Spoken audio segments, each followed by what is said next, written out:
do it. Hello, everyone. Welcome back to PIXAR Panic. I am your continued host, Dr. W, and I'm joined by my usual crew again. Hello, everybody. I'm IrishHuskie, the original founder of Mouse Madness. I am a part-time Disney watcher, a full-time actuary. I have been doing a lot of math over the past couple weeks, and my God, do I need a break. Hi everyone, I am RaccoonBro, also known as Carrick and Namnet, and I am the resident voice actor and have been on board for quite a while. Hello everyone, I'm Yodajax, aka Jazz and Lanitz. I am a writer and reviewer of animation. I write a lot of stories, and I also do a lot of impressions. For I like to say Homer Simpson from The Simpsons, and also Mr. Tucker, who likes to hunt for fairies! That's pretty funny. Nice. Yeah, this week turnout kind of sort of exploded. We had about over 170, like 150 votes for every round, and one round topped out at 200 votes. Jesus. I'm very excited about these results.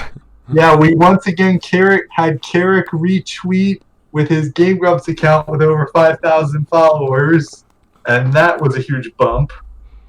But if you'll recall Mouse Madness, the number one overall seed, Beauty and the Beast, actually lost its first round match, but that was not the case this week.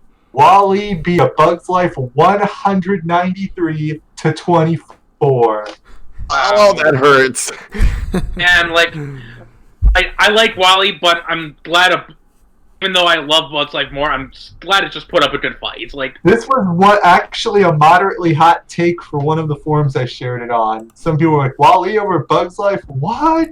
Really? But for context, Emperor's New Groove got 157 votes through all 6 rounds of Mouse Madness. WALL-E did better than that in one round. My God.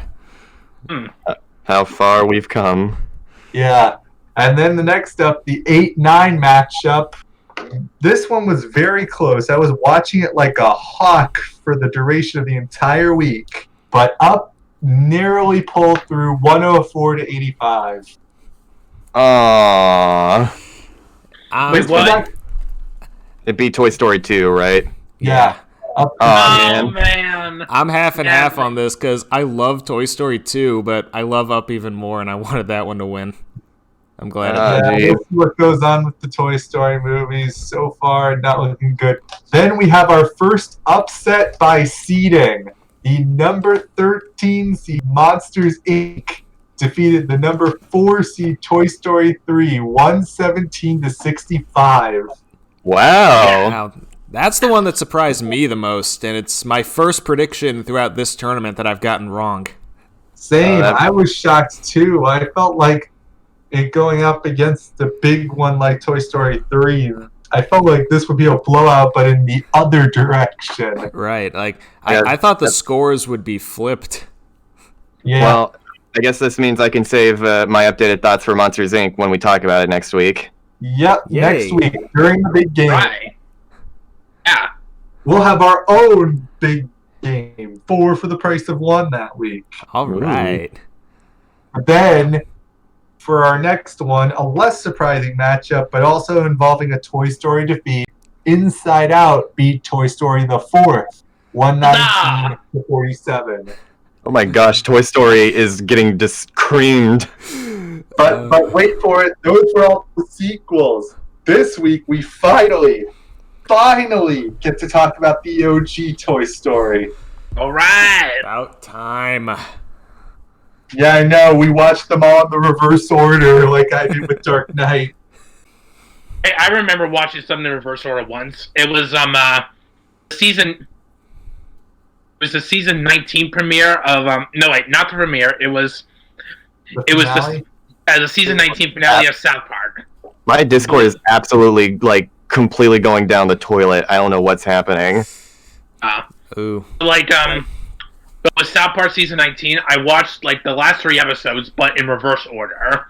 I have no idea why. Yeah. Well, Toy Story won the number 2 overall seed and one of 3 films to score higher than all of Mouse Madness on the formula. That goes up against number 15, Finding Dory. Wow. I feel like, barring I don't jinx anything, Toy Story will have a bit of an easier time here. I think so too. Yeah. But yeah, we finally get to talk about the film. Supposedly, as a 5 or 6 month old infant, I was taken to see this movie, which goes completely against my ethics of film going. Do not bring your kids to a theater. I mean, babies. Your babies. Yeah. Babies. This has been our PSA. Unless your kid is has the mind of a baby and is just awful in public spaces. Exactly. But I grew up with this one. I had the VHS. I could still quote it pretty well. Hey, Woody! Howdy, howdy, howdy! Give me that. Yeah. Can this whole podcast just be us quoting the movie line for line as best we can? I feel like we do pretty well. It was the first animated film nominated for writing Oscar for a reason. It's also the first CG animated film, period. The first to be a feature length. There'll be some nitpickers and contemplators like they do with Snow White versus Prince Ahmed. But come on, guys, Toy Story tops 80 minutes. Toy Story got in theaters. You can keep your shows and your broadcasts, but Reboot was a series, not a movie. Just guys, please just let us have this one. Yep. Yeah, it's pretty. But I think also, if Toy Story wasn't, good, it wouldn't be valued as much. We'd only treasure it for historical reasons. It wouldn't have been a hit if it didn't have the characters or the clever humor or the all-star cast. I've mentioned this in the past on DeviantArt and Twitter, but I genuinely think that Toy Story is one of the most influential and revolutionary films of the last 50 years. On the same level as The Godfather, Star Wars, and Jurassic Park. I agree. It's the film that started the whole trend of well, what do these inanimate objects do when you're not away? Right. Also, back in the 90s, CG was a really big deal at the time, and it was used for a bunch of blockbuster movies, and normally it was used for action purposes, but this one was very clever in choosing a more down-to-earth approach, since CG was just getting started, and it made sense to kind of keep things simple. You don't want to be too overly ambitious for your first CG film. I also like to think this exploited a flaw in the technology. If they think CGI makes things look too plastic or too fake, let's do a movie where all the characters are plastic. Including the humans. Yeah. My, how far we've come when we compare the dog from the first Toy Story to the cat from Toy Story 4. Or better yet, the human characters in Toy Story to the human characters in Soul. Oh, or the human characters in Toy Story 2, for that matter. We'll get to human characters with the Incredibles in the next matchup. Right. But Toy Story, it's also just really funny about how the contrasting of characters, and for the last 5 decades, they had the contrast between westerns and space opera. Yeah, that's right. That's so true. Did you know Paul Newman was going to voice Woody and Jim Carrey was going to voice Buzz? That's right, I want to live in the universe where that movie exists. Yeah, it was supposed to be old comedy meeting new comedy, which was Paul Newman meeting Jim Carrey. Right. But then they changed things up a bit. And Tom Hanks did this fresh off back-to-back Oscars. That's true, yeah. Mm-hmm. Didn't he get it? But didn't he decide to take this role because PIXAR animators sent him an animation thing of him, but it was audio from Turner and Hooch. Yeah. I think so. So, who wants to go first? I think we're good just talking about it. Yeah. Yeah, Okay. we kind of blew our load with Finding Dory last round, so plus this is like one of those cold hard classics. Like I said with Mouse Madness, we have Lion King, where no matter what you think of it, it's just part of the culture. Toy Story is that for Pixar. Not necessarily their best film, but the one that certified itself into the culture the most. Like, thing is, Toy Story, just as a concept, was a huge risk. You know, with the new technology and, you know, what they were aiming for with it, this movie basically had to be a big success financially and with critics and with audiences for Pixar to even have a chance of making a name as a filmmaking studio. And obviously it did. Yeah. It holds a 100% on Rotten Tomatoes and a very high score on both Metacritic and CinemaScore. Yeah. And now, like 90% of feature-length films that are animated, made for the U.S., are CG animated now. Right. Like, And I don't blame that entirely. I don't blame that entirely on Toy Story. I blame that more on the upstart indies. I mean, non-Disney's like Shrek and Ice Age, the ones that came a little later to try and Yeah. studios. I agree there. Like for Toy Story, though, the thing is, going in the history behind it, knowing how it was going to turn out, I am so glad it didn't end up going with like what Jeffrey Katzenberg asked for. Because in the original cut, Woody was such a fucking douchebag in the original version. God. He was like a psychopath in that one.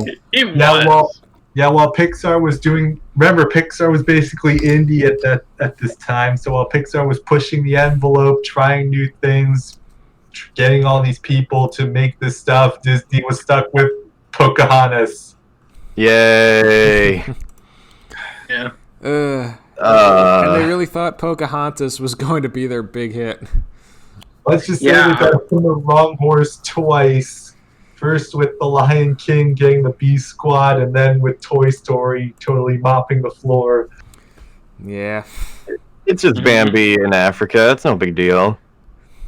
Like, do you guys remember that the funny video from Animat and Token LDM where he talks about the Lion King and Pocahontas? Yeah, I think so. And also, Paw briefly alluded to it and said they bet on the wrong horse there. So this film, I think, starts the rather popular. This is one of the first films I can think of where it started the whole, storyline trend of, I have a perfect life, but oh no, a new person comes in and messes everything up, and now we have to learn to get along. Like, this is one of the first films I can think of that does that kind of thing. Well, I have two little brothers, so I definitely got to experience that. Yeah. And since it's one of the first ones to do that plot, I'm a bit more forgiving because now I'm a little sick of it since it's so overdone. Yeah, I mean, I also consider it to I be don't the mind big it too much. secret- Yeah, I consider it to be the first big Secret Life movie. Where the toys have secret lives, and they're widely implied to be sentient. They just choose not to talk to people, Right. except at the climax, of course. Oh, man. Okay, Sid what did probably you have to go to what did you years guys- of therapy to get over that. Yeah. I'm sorry. Well, Sid is the garbage man in Toy Story 3. Yeah. I'm sorry. What did you guys say? We're talking about Sid. Okay. Secret Okay. Life movies. I mean, to You be know what? fair, garbage see- men I'm gonna- do make pretty decent salaries. You know what? Yeah. I'm gonna see if I can restart Discord or something. This is getting absurd. All right. You guys Right. keep talking. Yeah, we'll keep Alright, good talking, luck. but they have the silly stuff. I heard one guy actually say that Sid was the good guy because he was creative. He was thinking outside the box. Sort of like the message of the Lego movie, if you think about it that way. I mean, that's just strikes me as a really bad take. Just Yeah, Okay. He said that Sid was a good guy. because he was the creative. He was the one who was the thinker outside the box. Yeah, very creative. Blowing things up. How creative.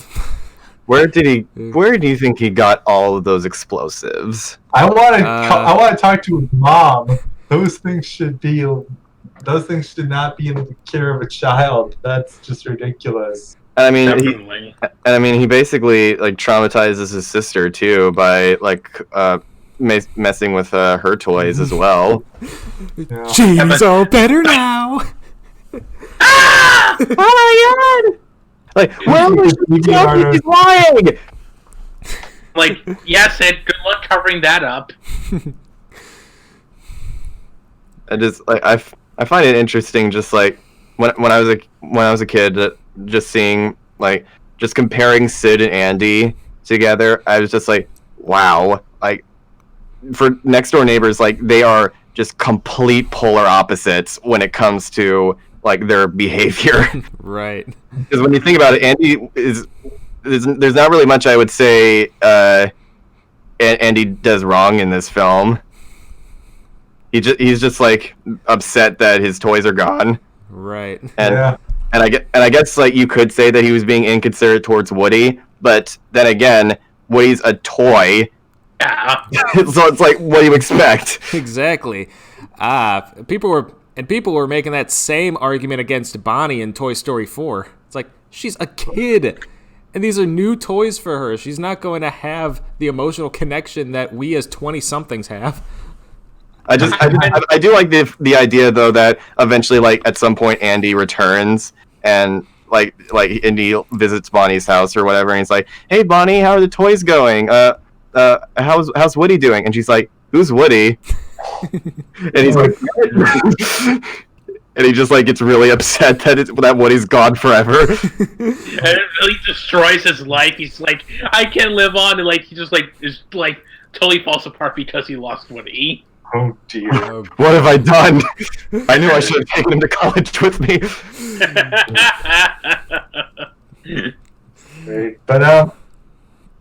Yeah, there's that, and it's also the genesis of Pizza Planet.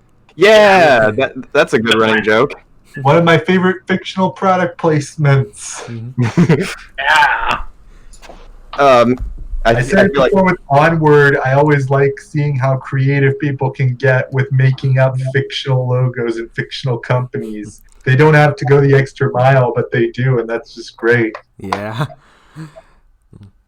Yeah, and I mean, the thing isn't one of the fictional restaurants in Shrek 2 something like Burger Prince? Yeah. Mm-hmm. Yeah. We also have Dynaco this time. Oh, yeah, that's true. That's meant to be a parody of Sinclair Oil, whose logo is a Brontosaurus. They're just I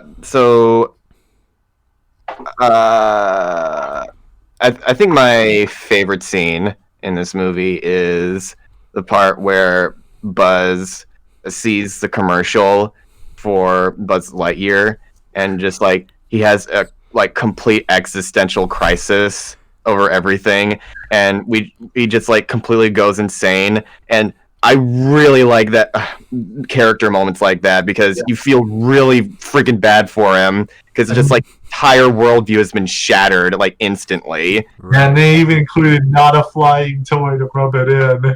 Oh boy, it was like salt in the wound.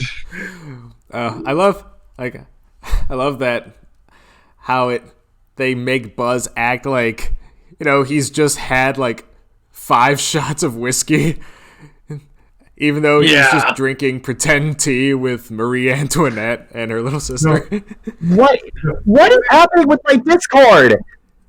Yeah. This is so annoying. And also, apparently, I remember the doll Marie Antoinette. The doll was decapitated. That's a joke you don't get until you're older. Right. Speaking of jokes I didn't get until I was older, there was a line when Buzz is first meeting Woody, and Buzz is like, Do you still use fossil fuels, or have you discovered crystallic fusion? And Woody's like, we have double A's. Yeah.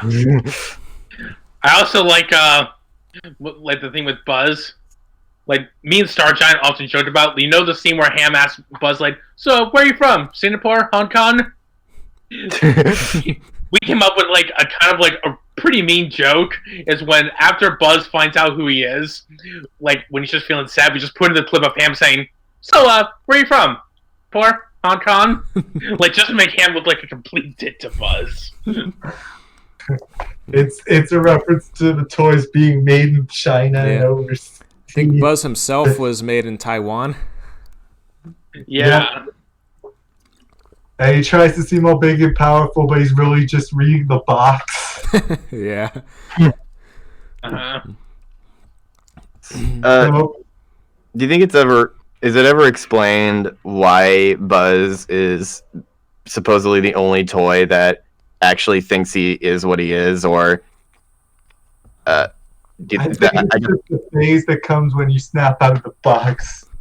Probably. Yeah. I wonder if the other toys have gone through something like that. Or maybe Buzz. Don't forget heard when a Forky theory was once- made, he still thought he was trash.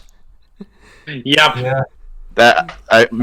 When Forky was made, that just like completely changed my worldview. Like, oh my gosh, these children have the power to create life. Yeah.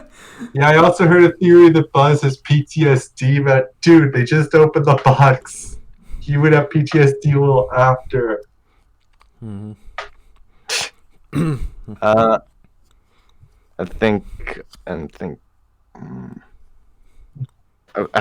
was trying to. I feel like I was about to say something, but my Discord shat the bed, so I lost my train of thought. You that got sucks. the big hiccup. I've had that happen. Yeah. So now I can't remember what I was saying. I feel like. Oh no! Okay. So it was about the commercial and how it's like not a flying toy.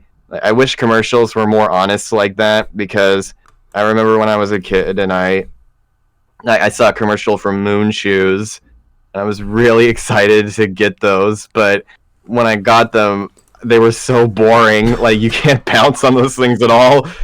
And in the commercials, they make the children look like they're flying because they put the cameras on the ground. Yeah. Yeah. Very dishonest. Yeah. No, I also heard that like the audio for like the Buzz commercial was actually done by Penn of Penn and Teller. Yeah. And Yes, I did know that. they pretty much told him to like scream all of its lines like just like crazy. And like I heard the people were like cracking up because of how great he read them. I love that's Penn's awesome. delivery in everything he does. Yeah. He was one of the best parts of Fantasia 2000. Yeah. Yeah. And in the House of Mouse shorts, like the ones with Pluto, he plays his devil, while Eric Idle plays his angel. Really? Nice. Oh, Wow. Huh?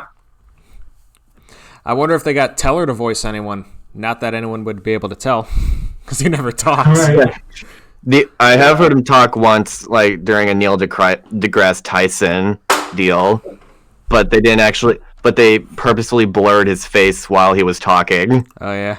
Yeah. He actually makes a few appearances in the last season of The Big Bang Theory, and he has speaking roles there. Wow. Interesting. Do you actually see him talk? You do. Like, there's a running joke in one of the episodes where he's constantly in awe at Howard's magic tricks, which is funny because he's a professional magician, especially with sleight of hand. Yep. But well, yeah. I think, so, do we want to say anything about this vis-a-vis Finding Dory? I think we'd all be for Toy Story 1. Yeah. Yeah. Yeah, the thing. For Toy Story. Because the thing with Finding Dory is that it's a decent film, but when you really stop to think about it, it definitely came out during an era or a phase, if you will, where Pixar was just kind of making movies that didn't really need to exist, and like they didn't do a very good job of justifying their existence. Like even if they were good. Like I don't think the world would be any different if Finding Dory didn't exist. Meanwhile, with Toy Story, things would be like incredibly different if it did not exist. Oh, absolutely. Yeah. And something else I like about Toy Story is that there's a lot of stories I've seen where like the main character, where the other characters don't believe the main character for what happens. But this is one of the few films where I can actually let it slide because they actually have a reason not to believe Woody because he was jealous of Buzz, and the bit where like he like takes out Buzz's arm. That was actually pretty funny. That's kind of the format for all of the movies. Woody tells something, they don't believe him, but then it comes to light. And this is probably one of the big ones. And also, to be fair, Finding Dory did have Brave last round. Oh, yeah. That's true.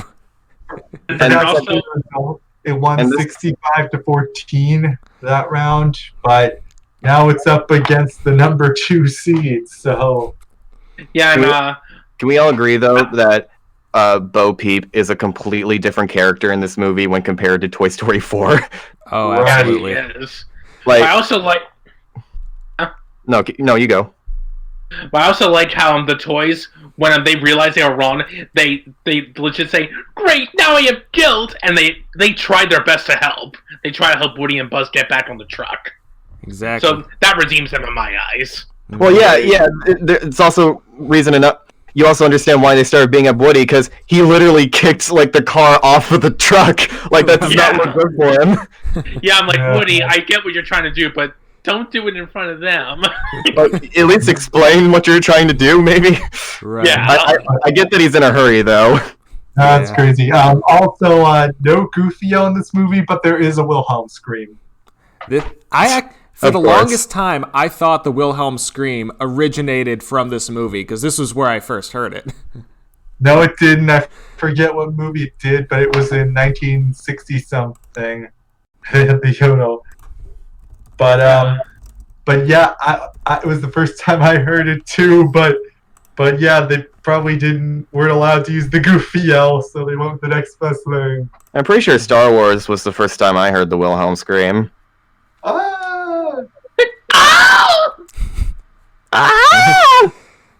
Okay, apparently it was first used in the 1951 film Distant Drums. Yes, that's the one I was thinking of. A film that people only remember for that one scream. I mean, I literally never heard of it until I looked it up now. I think I only found like 2 bad uses of the Wilhelm scream that just like are just incredibly forced. One was the Yogi Bear movie, which just came out of nowhere. Oh yeah. And the other was in Magic Duel, where just like one random pony screamed it, and it did not fit in the slightest. It was just like incredibly stock. I'm just like, really? You had to put it in there? I'm like... I feel like the best time to use a Wilhelm scream is, like, it has to be a character that doesn't have a name, and also it's better if, like, you hear it, like, off-screen or something. Or, like, if you don't hear... Or if you don't see the character screaming it. Like, that's what Toy Story did. Right. I said off. That's what I meant by off-screen. Yeah, but this one was just a silly gag and only used once, so we'll let it slide. Yeah, it was basically the My Leg of its day. Yeah. And it's still pretty strong. Like, I remember in Team 4-Star mentioned it, like, no, dude, I'm telling you, it's that scream where it's like, ah! No, you're thinking of the one that goes like, ah! And then like, Vegeta kills one of them, and they scream exactly like that. Dude, that was it! Oh, man. All right, so it's 6:30. We want to try another match? Let's go. Oh boy. Here we go. I think I'm going to crap a castle if this continues. Yeah, we finally... When was I cut off? When did I get cut off? I don't know. Oh, okay. Well, you know what? Just keep going. Yeah, well, we finally got that matchup. Now we have the number 7 overall Incredibles, which got a bye, versus a film we completely ignored out of respect, Coco at number 10, the first film out of the buys. No hard feelings. It beat Cars 2 66-4. Yeah. God, imagine if it lost. That would have been very awkward. Yeah. But now we get to talk about Coco, rightly so, and it gets a much more fitting opponent, The Incredibles. So which do you guys want to talk about first? This is a hard one. This is a case where I like both movies about the same, but for different reasons. Yeah, and it comes down to like if they hit notes that are more personal for you, I suppose. Right. Coco took a while to warm up on me. I watched it once and thought, it's pretty fine. I kind of followed a familiar path, but it's just all right. Let's see stuff. Then I watched it a second time later on, and I was like, well, I like the music. The music's pretty good. I could probably go with this. And I watched it with my mom last weekend. I was like, pass the tissues! No, that was me the very first time I watched that movie. I was an absolute mess during the ending. Yeah. Like, holy crap. I was not expecting to cry that much. Like, I cried more at this film than Inside Out. Right, and I checked with Coco, and yes, the instrumentation does match up with the visuals. Yeah, I watched this last night in preparation for this, and that was something I noticed too. Yeah, also a little harder to tell on guitar than piano, but yeah, they got it right. Yeah, Rainbow Rocks gets it right too. I double checked that. Of all the films to get instrumentation right, I was not expecting it to be an Equestria Girls movie. Rainbow Dash plays bar chords. Bar chords. Not bad. About that. I'll never forget that one. That movie's great. I love it. I'll never forget that one clip where Rainbow Dash is like, I need to find a guitar that looks as cool as I'm going to make it sound. And then she's like, and it cuts to the Elmo guitar. That's pretty funny. Right, but Pixar did go, again, the extra mile for authenticity with Coco. They got the environments. They researched the Day of the Dead. They had the whole customs going on. They even brought up how it's based on indigenous cultures with a little bit of Catholic All Souls Day mixed in.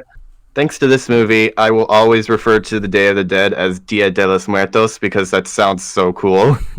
I learned that from Maya Miguel. I've been calling it that since I saw it in Maya Miguel. Oh dude, I remember that show. I don't remember anything about it. I just remember watching it. You might remember its spin-off Word Girl, but this was a show where they had a sugar skull, or calavera in Spanish. They had that. Yeah, I do remember that episode. Yeah, but for Dia de los Muertos, it's all about reverence of the dead. It's about praise to your ancestors, and they even included the alebrije part. There are a lot of movies that want to teach the message that when people die, you need to like move on, like they're in the past. But this film encourages remembering death and actively keeping the memory alive of those who died, because we don't really die until people forget us. When you think about it, Mark Twain, who said everyone gets two deaths: the physical death and the last time your name is uttered. And that's why that scene where they talk to the guy that gives him the guitar and like he moves on to the final death, like that one's like really chilling, and I really like the way that they handled it, because we never find out where they end up after that. He was also voiced by Edward James Olmos, who's one of those guys who's in everything I watch. He was in Agents of S.H.I.E.L.D., he was in Battlestar Galactica, he was in Blade Runner, he was in Stand and Deliver. I'm also very impressed with the cast listing that Pixar went for. If almost everyone who voices a character in this film is authentically Mexican, and Benjamin Bratt, voice of Dela Cruz. What is Benjamin Bratt? I think he's half British. He's like the one celebrity this film got. Yeah, this is definitely the Pixar film with the fewest celebrities. I barely recognized any voices except Gabriel Iglesias in a cameo. and John Ratzenberger in whatever his role was this movie. He was the guy with the bad teeth. Wasn't Cheech Marin in this movie though? Cheech Marin? I'll look that up. I don't know. Wasn't Cheech wait. the name of the guy who gave Hector the guitar? Yeah, no, Cheech Marin, he was like the voice of Bonsai from The Lion King. He And was also, in another Pixar movie, he was Ramon. That's right. Okay, I'm sorry. What Coco. He was the corrections officer. which was the other person you guys said you recognized? Gabriel Iglesias. Oh yeah, that's right. the guy goes, damn! Yeah, he's the guy who refers to himself as Fluffy. And Yeah, of course. Yeah, and I really liked how the spirit companion for Frida Kahlo is a squirrel monkey, because that was one of her trademarks in her art, monkeys. And dude, holy crap, dude! The animals in this movie are so freaking I love their designs, man.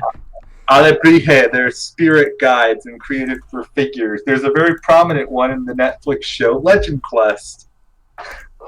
And Dante becomes an Alebrije, and that part is so freaking cool. and when they cross over to the real world, the gigantic flying tiger turns into a normal kitty cat. Right. This is another one of Pixar's heaviest films because it deals with death and of also spiritual humanism of how our humans can believe in our death and where we go after we die. It makes a pretty good spiritual trilogy with Wall-E and Soul. Yeah. I remember when Coco got announced. I was one of those people who thought it was like, oh man, Book of Life did it first. It's not going to be as good. But Don't get me started. Yeah, when it came out, it definitely won me over immediately. Yeah, but like I said, just because something comes out first doesn't mean it's inherent and later work is inherently a ripoff. And also, just because something came out later doesn't make it inferior. In fact, I felt really bad for being one of those people because with Pixar, whenever they put out a trailer for one of their really good movies, they intentionally make the trailer as vague as possible. And so now, whenever they deliberately undersell it so you'll be curious. But anyway, I dealt with basically the exact same thing with Hunger Games and Battle Royale back in the day. And I said basically the same thing. Yeah, Yoda, I mean, I don't think Hunger Games. Yoda, good, were you gonna say something? Oh yeah, do you remember when I was saying I was going to talk about something big? Go ahead. Well, first, I would like to say, throw your glasses out, wherever you have,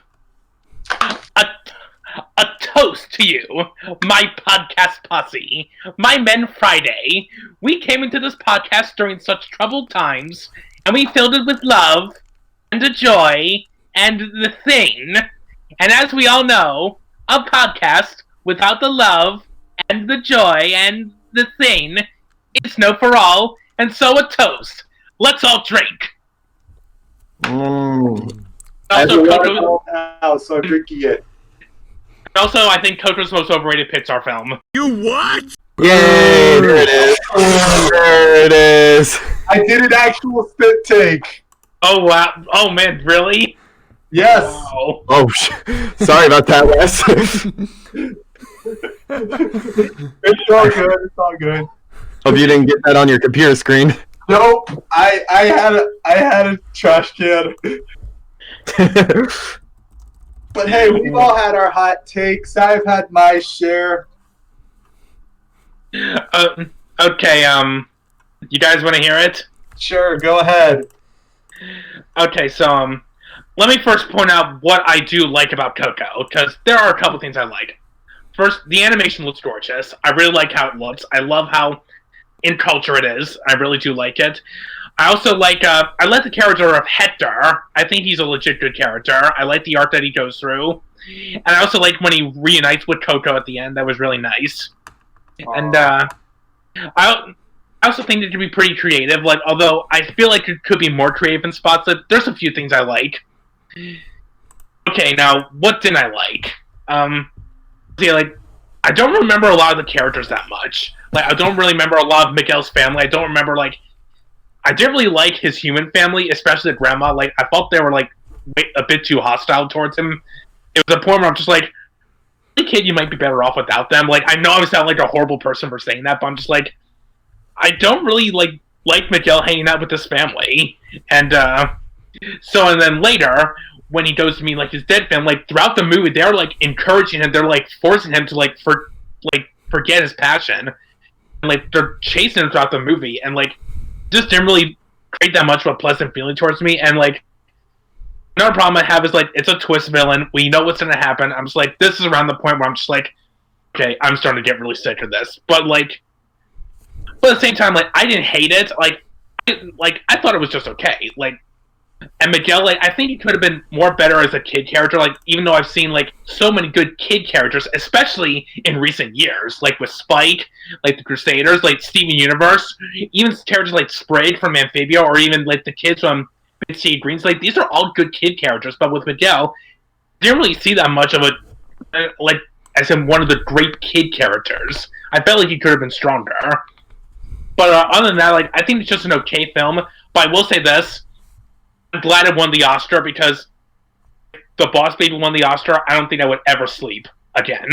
Yeah, the film that robbed a silent voice of a nomination. But Coco, better Coco than Boss Baby.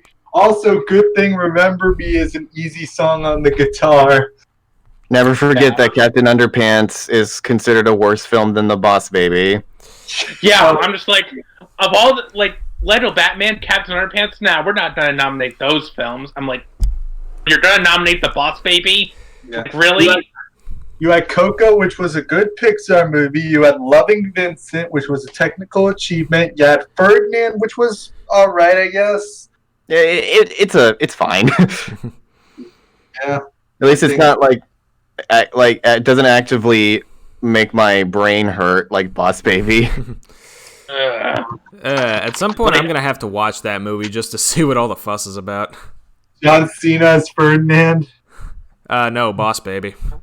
Oh, Boss Baby. I saw it. It was pretty uncomfortable. It might put you on a watch list. One of these days, we're going to do a DreamWorks tournament. Just you wait.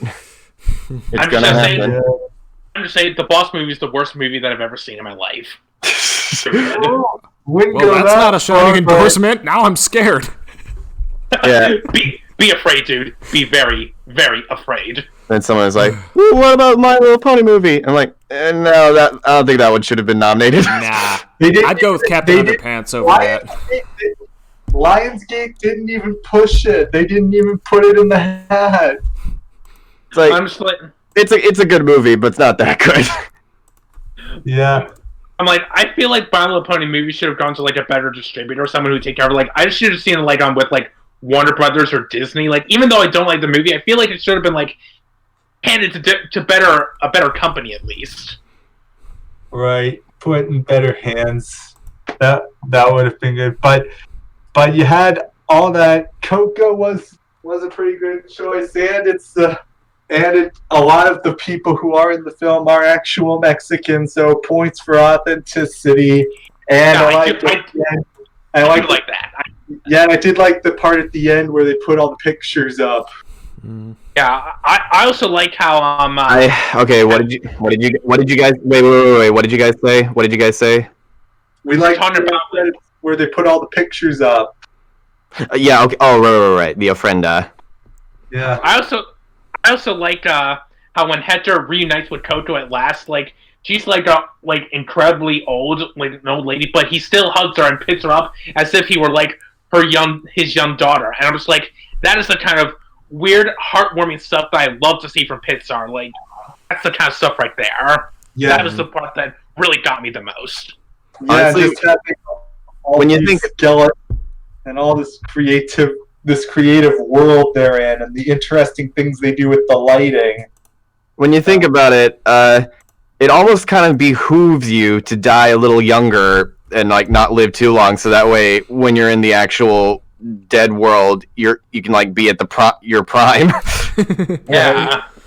When you think, Yeah, I think kind of question how the world and its ideas worked, because a lot of the skeletons barely look a day over 40, including Hector's own wife, who died in the 40s or something. Makes you wonder about healthcare or something. Right. But it's like they're from an older time. Yeah. Or something like maybe, that. And maybe it's one of those things like Soul where they can choose how they appear to others. And I guess Maybe. yeah, and she chose to appear that way because for the audience, that's the recognizable image. Right. Mm-hmm. Like she, and at least with Hector, like we know that he died in a very comical, over the top way. Right. Like I think that might be one of the funniest deaths I've ever seen. Yeah, and as far as Hector as a twist villain goes, he's one of the better ones. I certainly remember more about him than Bellwether. Hector wasn't the twist villain. Ernesto was. Oh, wait, Ernesto, right. Ernesto, that's who I meant. Ernesto de la Cruz. To be honest, I think he came out at like the perfect time of like delivering the message of never meet your heroes because sometimes they can disappoint you. And it came out right around the time John Lasseter got called out. Yeah, and he's still credited as an executive producer in this movie. So this film ended up being way more timely than it ever planned to with its message and twist villain. Unintentional meta. Yeah. Yeah, they just end up canceling Ernesto after his death. Oh yeah, forget you. Yeah. Man. Though there are very similar stories to Ernesto and Hector in real life. There's the whole Satriani case. There's trying to think who was the big songwriter for a lot of people. They're not right. It's like somebody wrote the songs, but another person got famous off of them. Yep. Laura Nero, I think that was the case. She was a popular songwriter who never got credit in her day. Mm. Yeah, it's unfortunate, but you know, when people we tend to pay more attention to those that are put right in front of the spotlight, and those that work behind the scenes just kind of fade into obscurity, unfortunately. Because it's like whenever people talk about something like, say, Super Smash Brothers, everyone's always like, "Thank you, Sakurai. Thank you, Sakurai." But it's like we also forget that a bunch of other people work on those games too. Yeah, there's also the Jack Kirby to Stan Lee. Kirby did a lot of the writing and the drawing, and most of what Stan Lee came up with were the names and costumes. The big difference though is that unlike Ernesto, Stan Lee is awesome. Yeah, and he did a lot of his own work and gave Kirby some props. Or should I say, Stan Lee was awesome. Right, R.I.P. We certainly venerate him on this podcast. Yeah. Yes, Stan Lee. A toast to the great Stan Lee. I still have my bottle. Shoot. Yep, but they had that, and Coco was a pretty good entry point to this Day of the Dead, because this is a culture that many filmgoers might not be as aware of, and they'll probably... You know what? I'm just gonna restart my PC, and I'm gonna see if that fixes the problem, because this is getting like way too out of control. Right. All right. I'll see you guys on the other side. Okay. Yeah, but Coco had the sort of introduction says Mexico is more than just cartels. Yeah. Like, I'll be honest though, I actually never saw the Book of Life, and it was all right. I might have been a little harsh on it when I saw it back in the day, but it's all right.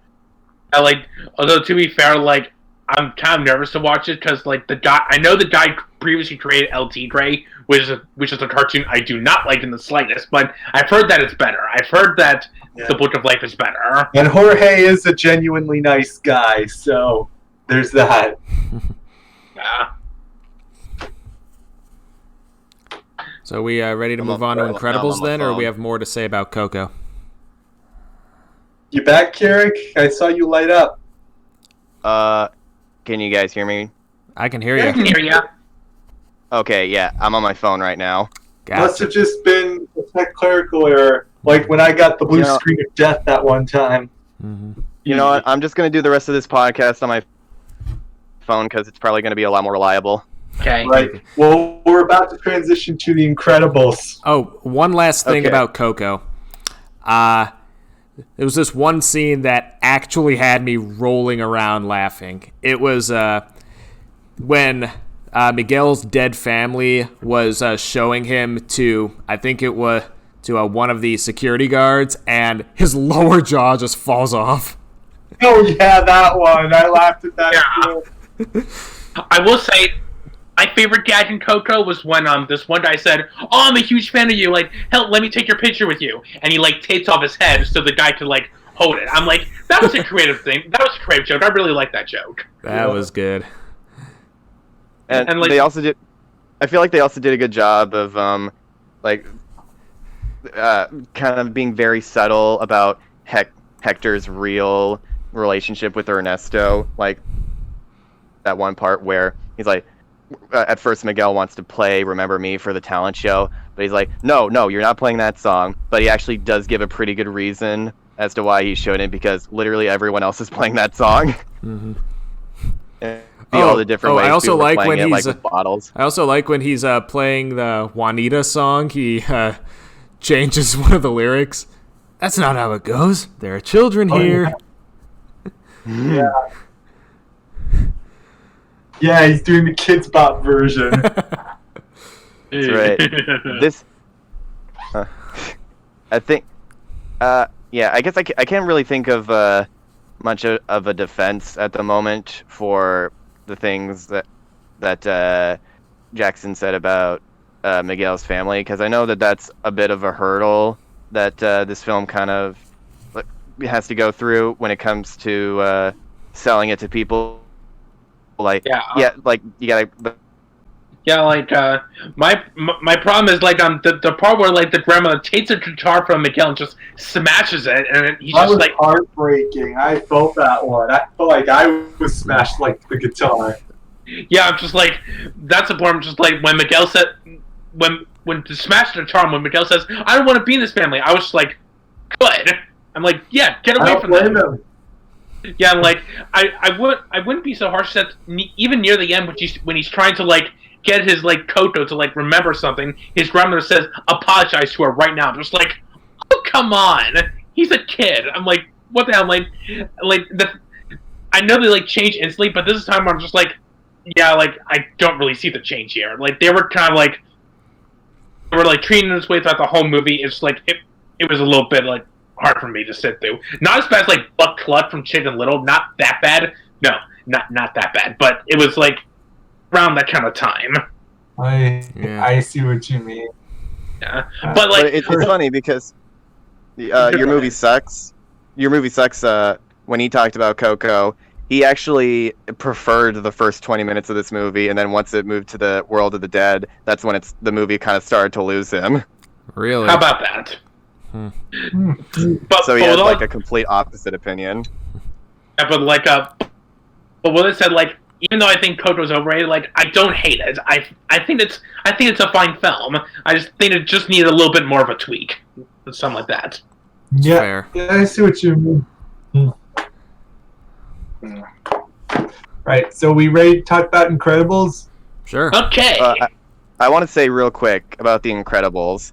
This is probably one of the most important films for me and my family, because I remember when I was a kid and I was in kindergarten, I would like talk to my teachers and I would tell them all like all the superpowers that my family and I have and stuff, and like my teacher would talk to my mom about it, like, oh, like he's really creative, like he talks about all these like different powers, and then eventually, and my mom thought that was really cool, and then eventually she saw a trailer for The Incredibles and she's like, oh, so that's where you got it from. Like literally the entire family for The Incredibles reflects mine, like almost one for one. Like I have an older sister and I have a younger brother, and like we're all basically we have like the exact same personalities as everyone. So you're the dash of your family. Yeah, without because I'm kind of autistic, and and back when I was a kid, like I had a very short attention span. And you bounced off the walls. Yeah, exactly. And my sister was very shy, like she didn't want to stand out from the crowd too much, and my brother was just a baby at the time. Wow. Well, there you go. That's awesome. That's pretty So cool. this film definitely is one of those ones that holds a special place in my heart. Yep. Yeah. This film also has my favorite animation appearance of Wally Shawn. Oh yeah. He'll never top Vizzini in The Princess Bride for me, but as Mr. Huff, Bob's boss, he was amazing here. Yeah, like just like the way he makes his entrance, just that is just a great entrance. Can't get a better entrance than that. And then the speech about the clock. I remember at Thanksgiving we do a little skit for the parents, and one of them was enacting parts of this movie, and we included the scene with the insurance where he's trying to help the old woman. Yeah. I'm sorry, miss. I know you're upset. Pretend to be upset. I'd like to help you support this and go to here, but I can't. I love that scene. I also T. like Nelson probably has one of my favorite voices, like, ever. Yeah. I also like when he keeps like saying like, well, like we're supposed to help people, right? And like he keeps like debunking all of like his criticisms, but Mr. Hub is just still too angry. He's still trying to say, "Who's helping our stockholders, huh?" Well, let's We're hope we supposed to don't help cover him. people. Yeah. Yeah. Well, this also has one of the greatest dialogues in animation history. You know it. Super suit. Yep. Yeah. Yeah. Classic. I don't know why. I don't know why that scene is so funny, but it just is. No, my dad explained it. He's like, that's why I do my own laundry. Yep.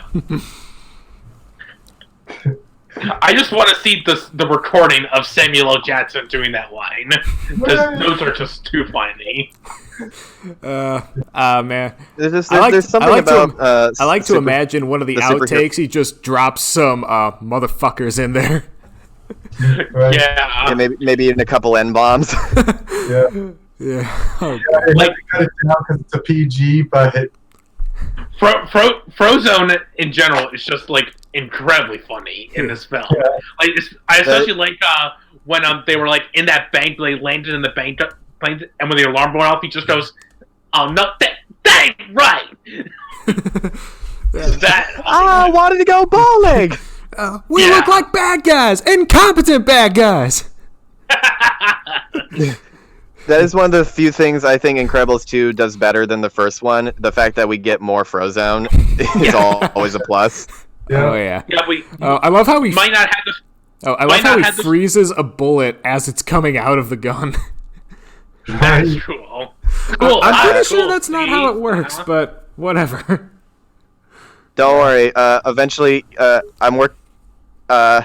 just so you guys know, I'm working on a YouTube video with a bunch of people, and as you guys know, I'm part of the Versus community, and the video that I'm doing is going to be Princess Elsa versus Frozone, and Oh, sweet. and one of the calculations that they're going to talk about is like the bullet timing, like his reaction speed for how he does that feat, where he is faster than the bullet and freezes it in midair. Yeah, I think the cop shoots the gun after he sees it come. After he sees the frozen power coming to him. Yeah, this is also probably Pixar's film noir movie.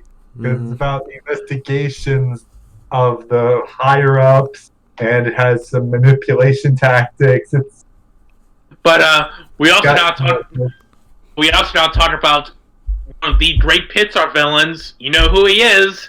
He's bigger. It's better, ladies and gentlemen. He's too much for Mr. Incredible. Let's talk about. Whoa! Time out! Yeah. Yep. You married Elastigirl, and you got busy. I feel like Taylor is such a ham. I love him. Yeah, I feel like he shipped them in his fanfics, and to think he's voiced by Earl. Jason Lee is such a blast in this film. Earl from My Name is Earl, if any of you saw that. And Syndrome, even though he's technically a twist villain in this film, he's revealed like halfway through it. So we get to have the second half is full of Syndrome. And that's one of my main problems with twist villains, is that we don't actually get to see them be a villain because they wait till like the last 15 minutes. But here, this film reveals them at exactly the right time, so that way we get exactly the right amount of Syndrome. Because I can't imagine this film with less Syndrome in it. Yeah, this is definitely something that this movie did better than its sequel, which we might talk about later. Yeah. Also, somewhat unrelated. This movie made me never want to wear capes or scarves. Oh man, no capes. No capes. It's such a legendary scene. There's a lot of legendary scenes in this film, but I feel like No Capes is definitely one of the biggest ones. Yeah, especially since it's delivered one of my favorites is the principal's office scene. He's a disruptive influence, and he openly mocks me in front of the class. He says, "Look, I know it's you. He puts thumbtacks on my chair." You saw him do this? Well, no, actually. Oh, then how do you know it was him? I hit a camera, and this time I've got him. and he's voiced by Linguini there. Oh yeah. Coincidence? I think not. Ratatouille in the last game. But it's just amazing how many things like we remember from this film, because it is so good and the dialogue is so tight. It's a family drama disguised as a superhero film. Yeah, and this was around the time of Sopranos was on the air, so I feel like this was Pixar's answer to the Sopranos. Oh yeah. Yeah. That's about the family life of a mobster. This is about the family life of a superhero. How many of you guys know of some of the YouTube poops that came out for The Incredibles? Because I remember quite a few of them. Oh yeah, there was the non-credibles. There's the Incredibles. Yeah. Also, this was the first animated film to win for sound editing. I'm surprised more animated films aren't up for that, because their sound editing is totally different. They have to make up the sound themselves. And also, as I alluded to last week, this was the first animation to win the Hugo Award. Oh yeah, before WALL-E. Yeah, before WALL-E, it was like they considered it the best sci-fi dramatic presentation of that year. Wow. A third animation, Spider-Verse, won in 2018. Nice. One thing I believe most people can agree on when it comes to most Pixar films is that a lot of the scenes are really elevated by how good the music is. And this film probably has one of the best Pixar soundtracks, due in no small part to Michael Giacchino. I think he should have won for this too. It's probably my favorite score of his. Just jazz mixed with classical, mixed with symphonic. So, because it helps elevate so many scenes like that. Like, you don't even need to have dialogue. You let the music and the visuals speak for themselves. The part where Bob sees all of the supers that got killed by Syndrome, like, that's why they were missing all this time. Like, holy crap, that is such a heavy scene. Yeah, although I actually heard that music played later in a SpongeBob YouTube poop where Mr. Krabs was trying to kill Squidward. Oh man. He's like chopping through the door like The Shining, and even has a line, "Oh yeah, Mr. Krabs." Was that Mr. Krabs' unquenchable bloodlust? Yep, right on the money. Oh, that's a classic. I will probably look up that right now, so that way I can check it out later. Yeah. Oh, you won't regret it. Unquenchable bloodlust. Yeah, and every time I had trouble buttoning my pants when I was younger, I thought of Mr. Incredible. Man, I remember when my dad took me to see Finding Nemo, we saw the trailer for this movie, we were both laughing like crazy at that scene, because that was just so funny. Yeah. Oh yeah, Pixar once again making animations that aren't in the actual movie for their promo material. Yeah. Yeah, that movie inspired me to lose weight. I'm not kidding.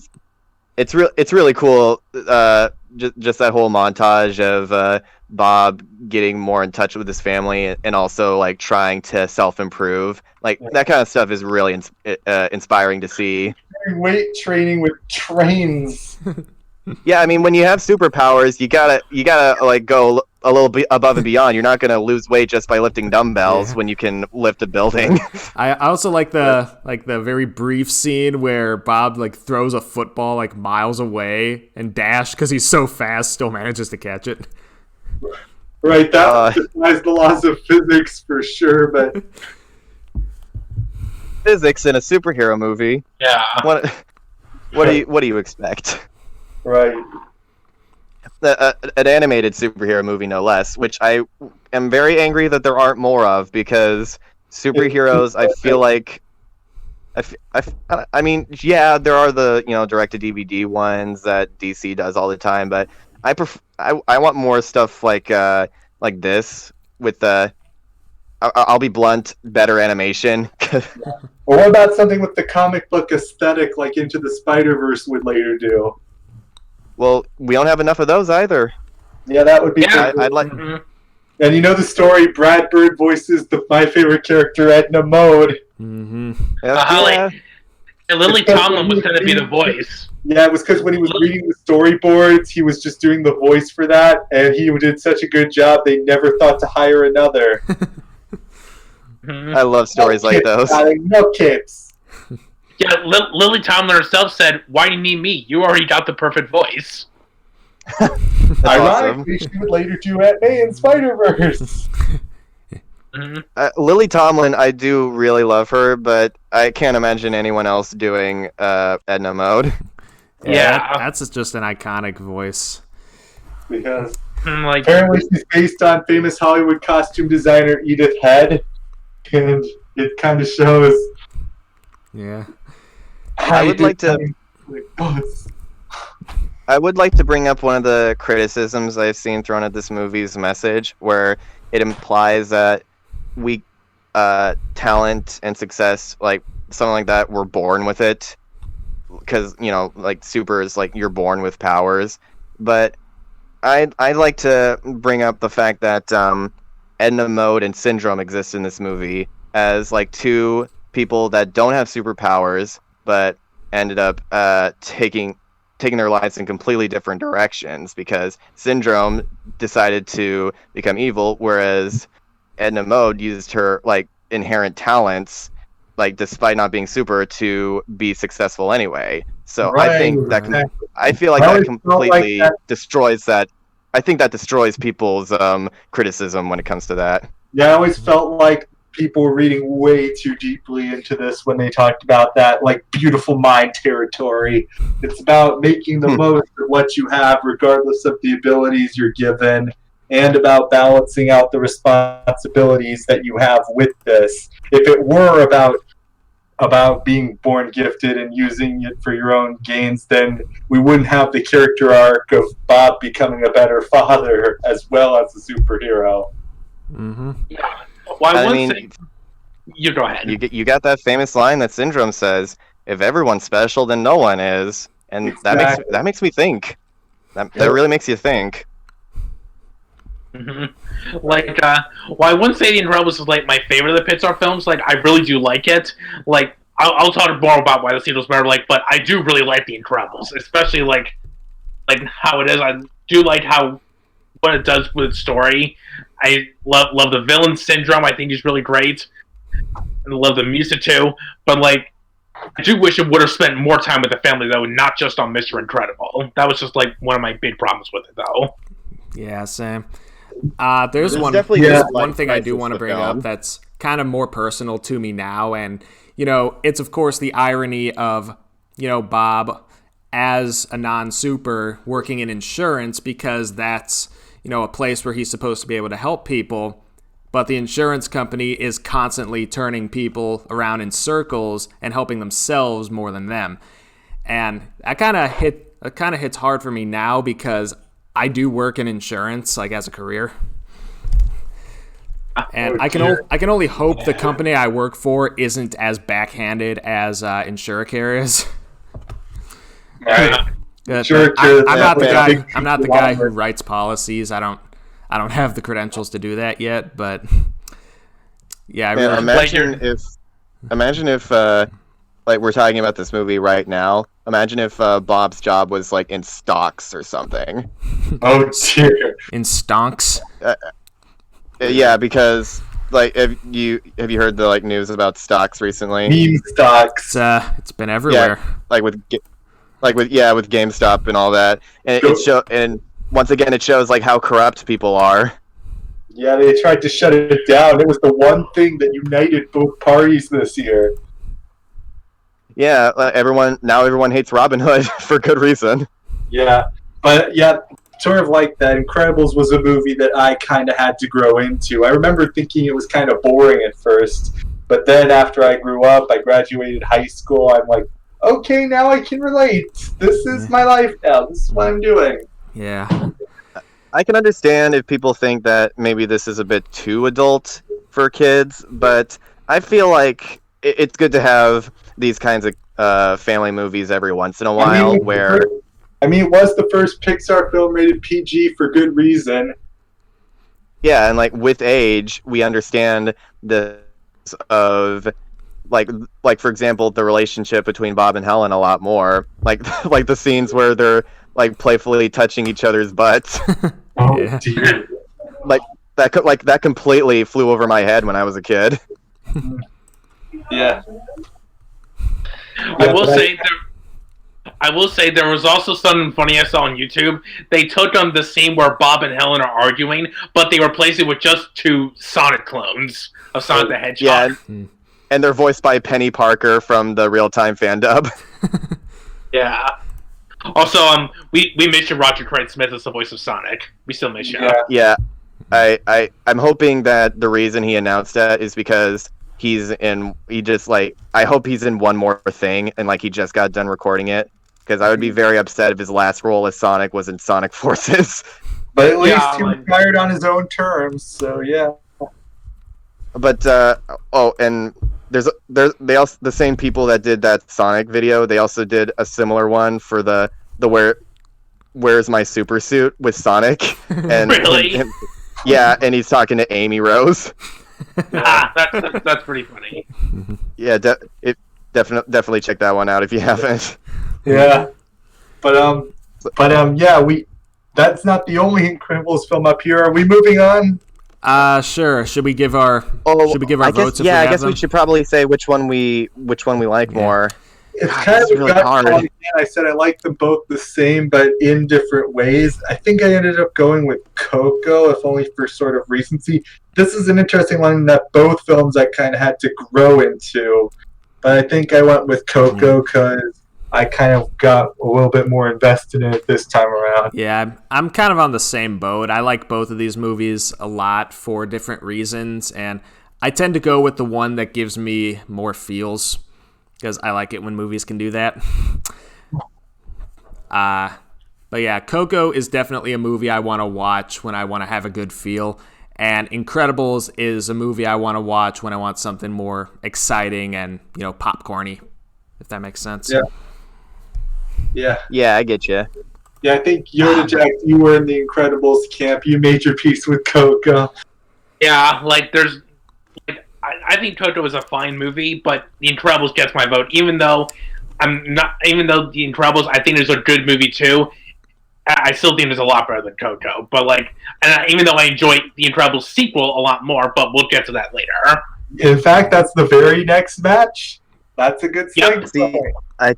I talked about this with you guys earlier, that the top 5 and bottom 5 for when it comes to ranking is very easy for me, but when in the middle, it gets a lot more muddled, and basically the order is kind of arbitrary. So that's why this one is really hard for me. This one's really hard for me because they're both basically I basically have the exact same opinion of both of them, but I guess I think I'm gonna go with The Incredibles because it's a bit more. It holds a bit more of a place in when it comes to my childhood and how I've grown up. Like I this is one of the films that I've grown up with, and it means a lot to me and my family. So that is why I will probably go with the Yeah, I grew up with this one Incredibles. too. I grew up with some other movie, with another movie we'll be seeing further down. But the next one is another Incredibles movie, The Battle of Brad Bird. It's Oh my gosh. yeah. It's the number 14 seed Incredibles 2 versus the number 3 Ratatouille. Two films by the same guy. Yep. One Incredibles very talented guy. Yeah, Incredibles 2 for recap, that beat Monsters U 52-14. Well deserved, I must say. Yeah. I'm going to step away for a bit. I got to use the restroom. Yeah, we talked a lot. We talked a lot about Incredibles 2 last time, so we'll probably talk about Ratatouille quite a bit because we missed that. Did anyone see the musical? I didn't. No. I did It's not. on. I think it's on YouTube right now for free because the pay period's over, but it was kind of funny. I love how the only one who made an effort to look rat-like was Wayne Brady, who was playing Django. Oh, really? Yeah, he was the only one who made an effort to look like his character. How about that? Like, also, I should also point out, like, his voice actor, the late Brian Dennehy, rest his soul. I feel really bad that the first time I was introduced to Brian Dennehy was in the South Park movie, when they made a joke about him. The first time I was introduced to Brian Dennehy was when Patton Oswalt did a bit about how he was at like the premiere for Batman Begins, and he felt very overweight, like surrounded by all these like hot and beautiful celebrities there. So he just ended up going to the buffet and like getting a bunch of food, and then Brian Dennehy came up behind him and picked up some food as well, and he was like, "Character actors, who gives a fuck if we're fat?" Yeah, and this movie, awesome. and this is basically a movie all about character actors. I know. That's okay. I need to go ahead and say this right now. Ratatouille is my favorite Pixar film.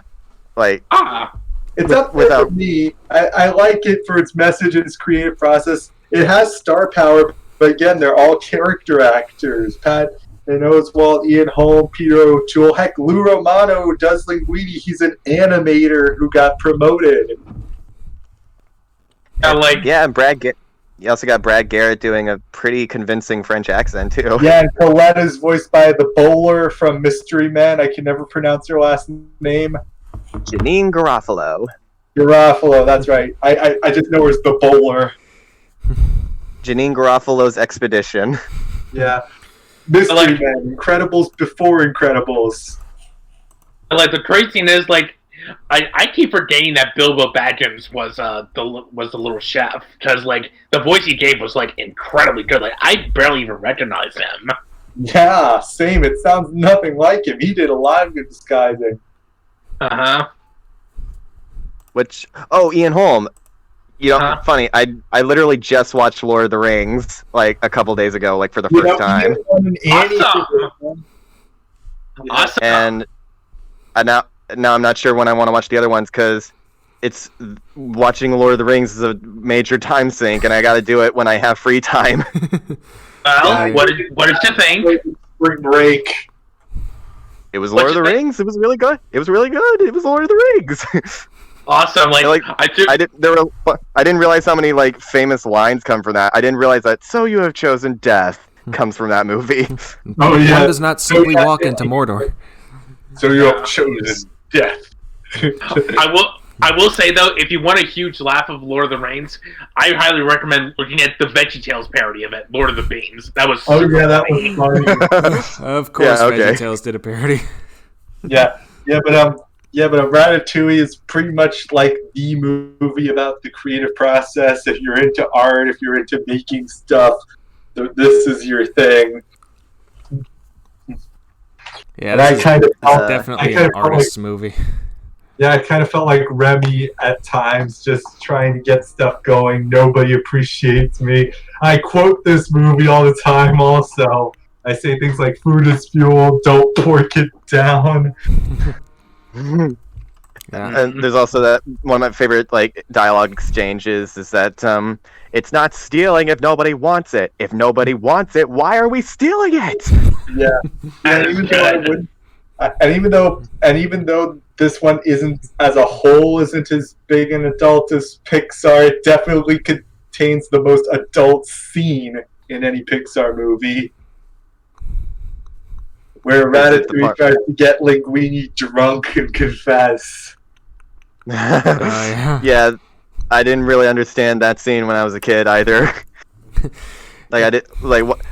Man, he's talking funny. Why is he talking funny? 12, and I only barely understood it. Fun fact. Rex and Patootie. When this movie came out, for the longest time, I thought Ratatouille was made with actual rats. I mean, yeah. And No, I thought, I don't blame and you. having not seen this all the way through until several months back, I thought for several years I thought the main plot was Remy trying to avoid being cooked into the title dish. No, you have to go to Southeast Asia for people who eat rats. Ratatouille is eggplant stew. Yeah, I know that now. It comes from a dialect of French called Occitan, which has like to turn or to mix or something. That's why they call it ratatouille. It means a mixture. Oh, by the way, I don't think you were here when I said it, Nick. But I basically said that Ratatouille is my favorite Pixar movie. Oh yeah? Yeah, like I said that it's hard to rank things in between, but Ratatouille has been my favorite Pixar film for a pretty long time. Yeah. Basically, since it came out, so. Yeah, I see. Like, and I don't know if that's gonna change for a good time. Yeah, I watched this one in theaters, so I totally can see Yeah, that. I know Lexi, this is her favorite animated movie, period. Yep. Yeah, Oh, interesting. it's just beautiful to watch. It has some fun lines. I remember I watched this with my mom, and she loved it, and we went on about it. And when they talk, and there were those little hidden details, like when they're trying to sell out Gusteau, they tried to make his corn dog image, and Ian Holmes says, "Make it more dignified." She's like, "There's nothing dignified about corn dogs." Yeah, and my gosh, I forget just how awesome Brad Garrett is. Like in that scene where he gives all the different accents for all the different like cardboard cutouts. Yeah, that was a one-man routine, probably. I wonder if he did it like Billy really West, fun. where he just switched voices on the fly with no cuts. Brad Garrett is like a really great voice actor. Like I love hearing his voice. So it would be Like plausible if he everyone- did it.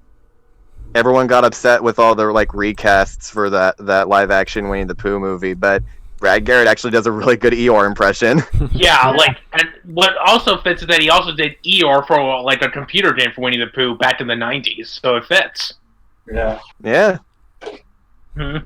Yeah, this movie has a lot. It's funny. It's got a great message. The rats look great. Like they look like actual rats. And I love how they all wash their hands like by just like getting it in that giant like cleaning press or whatever it was. It's said that rats are only as dirty as the house that hosts them. Exactly. So there's that. What's funny is when I showed this to my parents, I also showed the little short at the end, "Your Friend the Rat."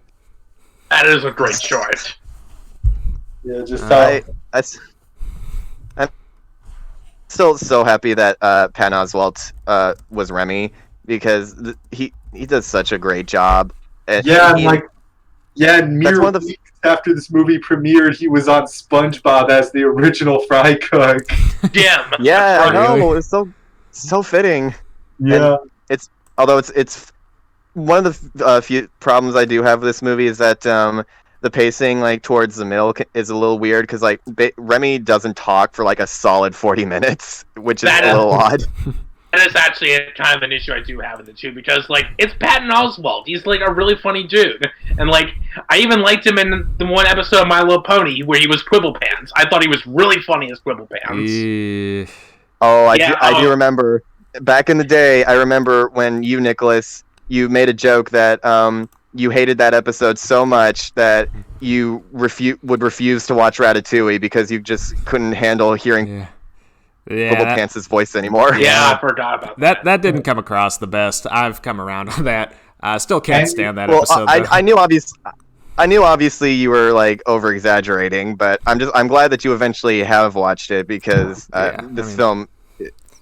Ever since I became like a critic, and like especially now that I'm making videos on YouTube and I've started taking it more seriously, that scene where Ego talks about what it means to be a critic, it really hits me even closer to home now, because this is one of the few films that actually understands what it means to be a critic, because there's so many pieces of material that treat critics like they're these evil entities that are unfeeling, but this film actually gets it, and I really appreciate that.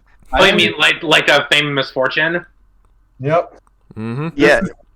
Yeah. But this isn't a call-out, it's an expression, and it actually takes the constructive criticism to the heart.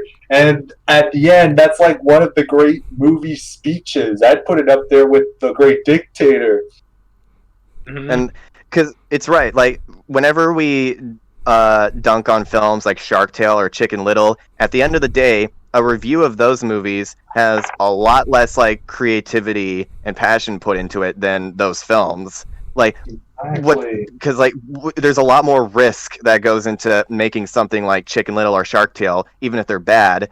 So, but whenever you make a review of something and you put your opinion out on the line, like defending something or saying you don't like something that's super unpopular and a lot of people would disagree with you, that's really when we actually put a lot of risk in what we do. No, like one of my favorite bits of the film though is when Remy like is trying two different foods. So he tries one food and then he tries another food. When he tries them both together, he eats it, and it creates like a great spark. Like I always love that scene. That scene was just amazing. That's something that I used to do as a kid, and I still do today. Yeah, same here. Once again, brought up by the visuals and the music. Like it's the music in this film is so good. Like the part where Remy is like exploring the underground, and and as the music swells up, he finally gets to the surface, and he sees that he's been underneath Paris this entire time. It's so awesome. Yeah. This Ratatouille is like one of PIXAR's prettiest looking films. Yeah, and it's about rats. Yeah, and I also think this one does work pretty well as a musical because it's about art and creating, and it's set in France. It kind of reminds me of Singing in the Rain and American in Paris, both, which are about similar ideas of creation and artwork. So just like how anyone can cook, anyone can write a musical. Mm-hmm. Also, people who say that this film lied, like not everyone can cook. Like the fact that Linguini can't cook completely ruins the message. It's like there's a difference between anyone and everyone, and you guys clearly didn't listen to Ego's speech. Not everyone can be a great artist, but a great artist can come from anywhere. And when you think about it, it's actually a kind of a similar message to what The Incredibles is trying to get across. Mm-hmm. The idea that, and I'm sure it's just a coincidence that they were directed by the same person. Oh yeah, I'm sure. Maybe you just had the idea. And I can't think of. Is there anything else you guys wanted to mention? Not really, except maybe just Incredibles 2, what this is up against. There's one scene in Ratatouille I want to mention. I think I mentioned this in my first impressions, that I had to kind of dock it for one scene, and it was it was the scene where Linguini is trying to confess what's going on to Colette, and then Remy forces him in to kiss her, and she gives into it. Yeah, that has uncomfortable connotations written all over it, and it kind of made me uncomfortable watching it the first time. Like, it's a little... Yeah, like, if I were to point out an issue, though, it would be, like, the movie has two misunderstanding scenes. One is when, like, Winnie thinks that Remy betrayed him, and another thing is where everyone thinks, like, Winnie is crazy. I'm just like, really, you could have done a little better with those scenes, or, like, even the second one, you could have taken that scene out. Like, it wouldn't have really changed a lot, though. Yeah. Mm-hmm. Let it be known that even though even with our favorite movies of all time, we could it's still we're still able to like admit their faults, and I think that proves that we're mature about what we love, and we also acknowledge that at the end of the day, these films are made by humans, and nothing is flawless. Yeah, I think I'm in the camp of enjoying something more for its flaws and being able to appreciate them with that, because nothing's perfect, and if something's perfect, it becomes less real. You can connect with it more if there's some cracks showing. Yeah, and it makes it more interesting to talk about, too. Yeah, it's like it showed you an actual human, and then the face corrected to symmetrical. Which do you like more? The real human. The symmetrical one just looks off. And uncanny. Yeah. Uncanny, even. We were all talking about how much of a big risk CGI was, like, at the time, but I completely forgot about how big of a deal motion capture was around this time too. It's like they really wanted motion capture to be the next big thing, and it did not pay off nearly as big as CG in the 90s. Yeah, motion capture. Ugh. The solution they did with PIXAR for Humans is making the humans themselves look less realistic and more stylized, like sort of like a 2D drawing. Yeah, which is a really smart idea, and it makes it look way more timeless. Whereas something that came out 4 years later, like say the Polar Express or Mars Needs Moms, looks like crap now. Yeah. I will say I did see something really funny on the Polar Express. It was some, I think it was Bosch, like this on Polar Express, where the conductor was out. In case you didn't know that, and it just has him like with a gun and just shoots somebody. I love Bosch's videos. He's done so many with Toy Story. Were you gonna say something, Carrick? I wanted to say one more thing about Patton Oswalt. Did you guys ever see the one bit where he talks about how he took his daughter out trick-or-treating and he saw like kids dressed up as Remy?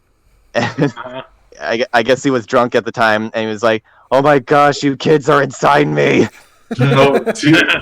Yeah, he was also the voice of Happy from the eponymous show, and he was pretty funny in that, just playing a totally different role of the guy who's way off the rails.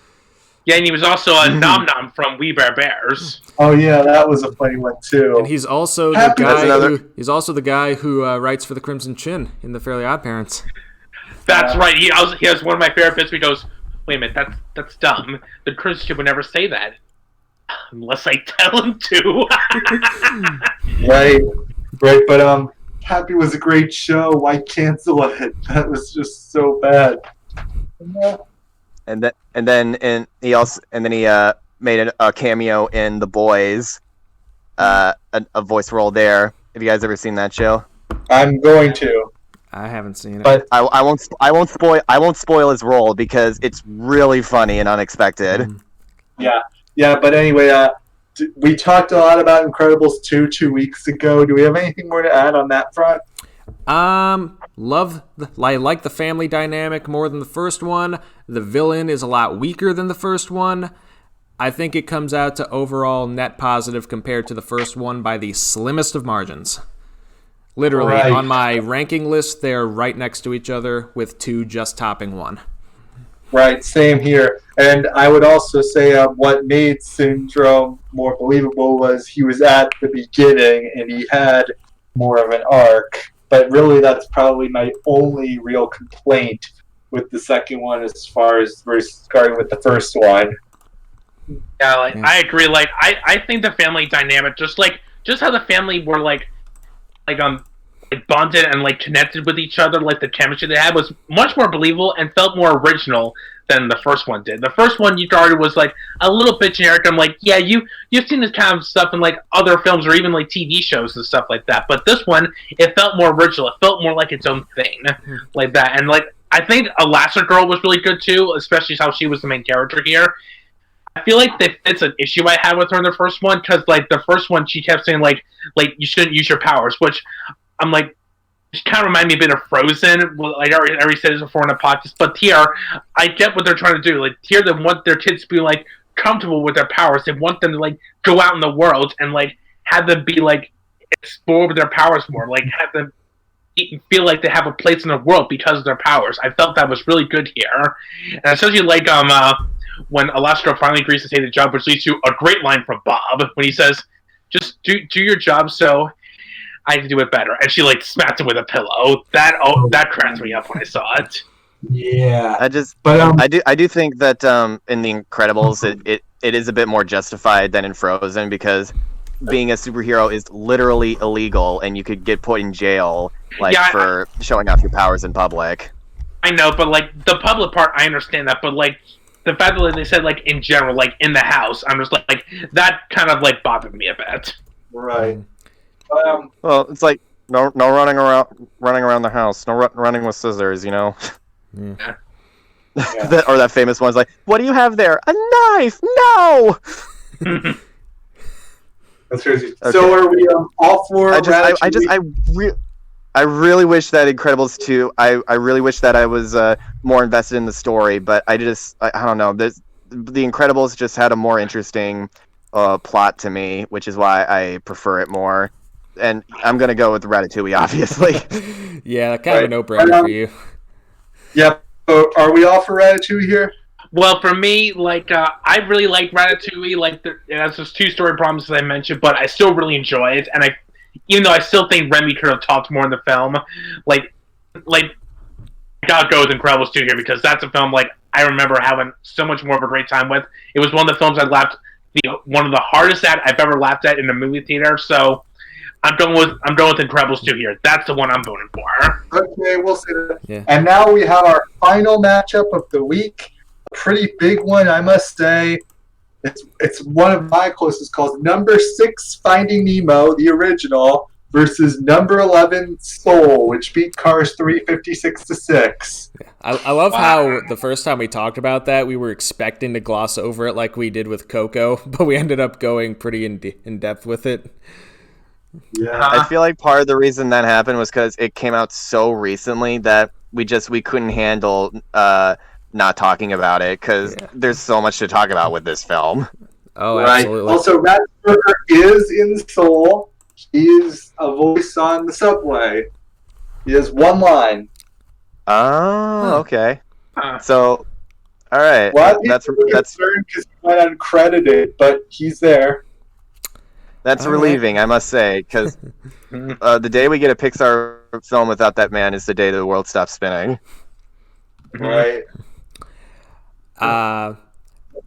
So one thing I want to say about Finding Nemo is that it's a good thing I decided to watch this movie after my dentist appointment this past week. No kidding. Right. Because this is not the kind of movie you want to show to someone who's afraid of the dentist. Yeah, the quack Dr. P. Sherman. But do you remember...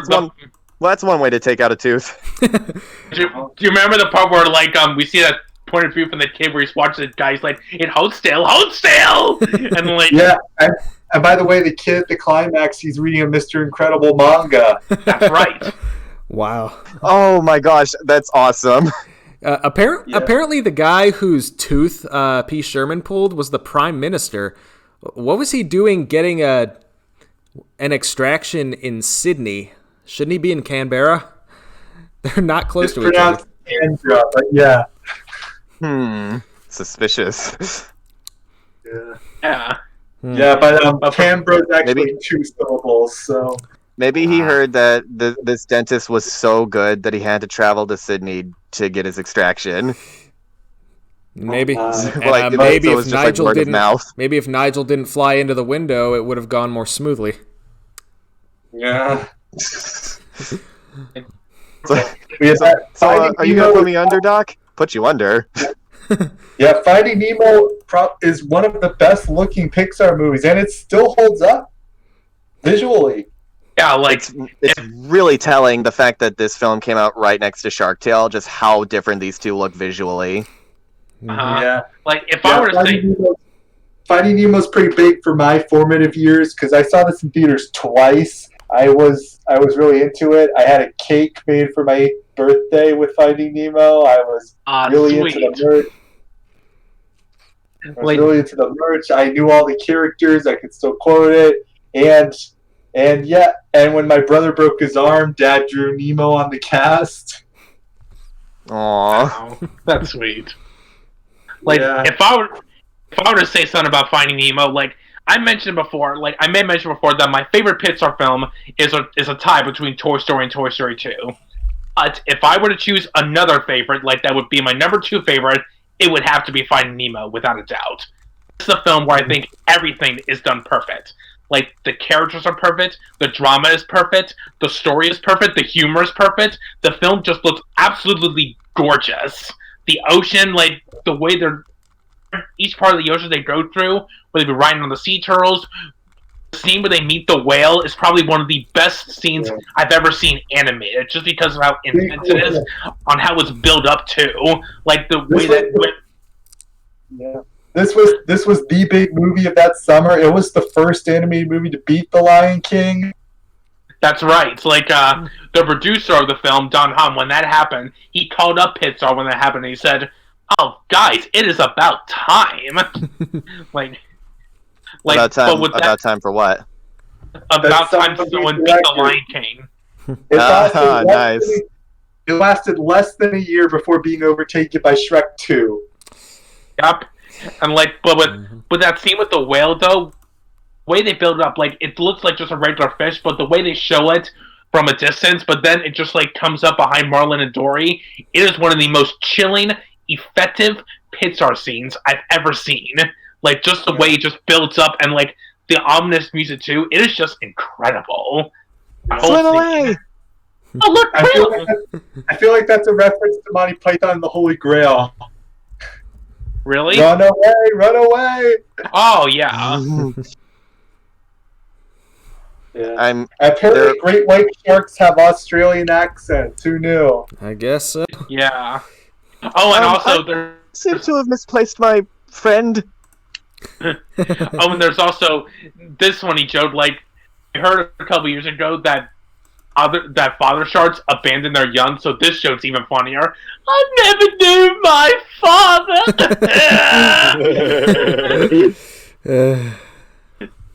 And I think this might be Ellen DeGeneres' like only voice role. Has she done any other acting outside of Finding Nemo and Finding Dory?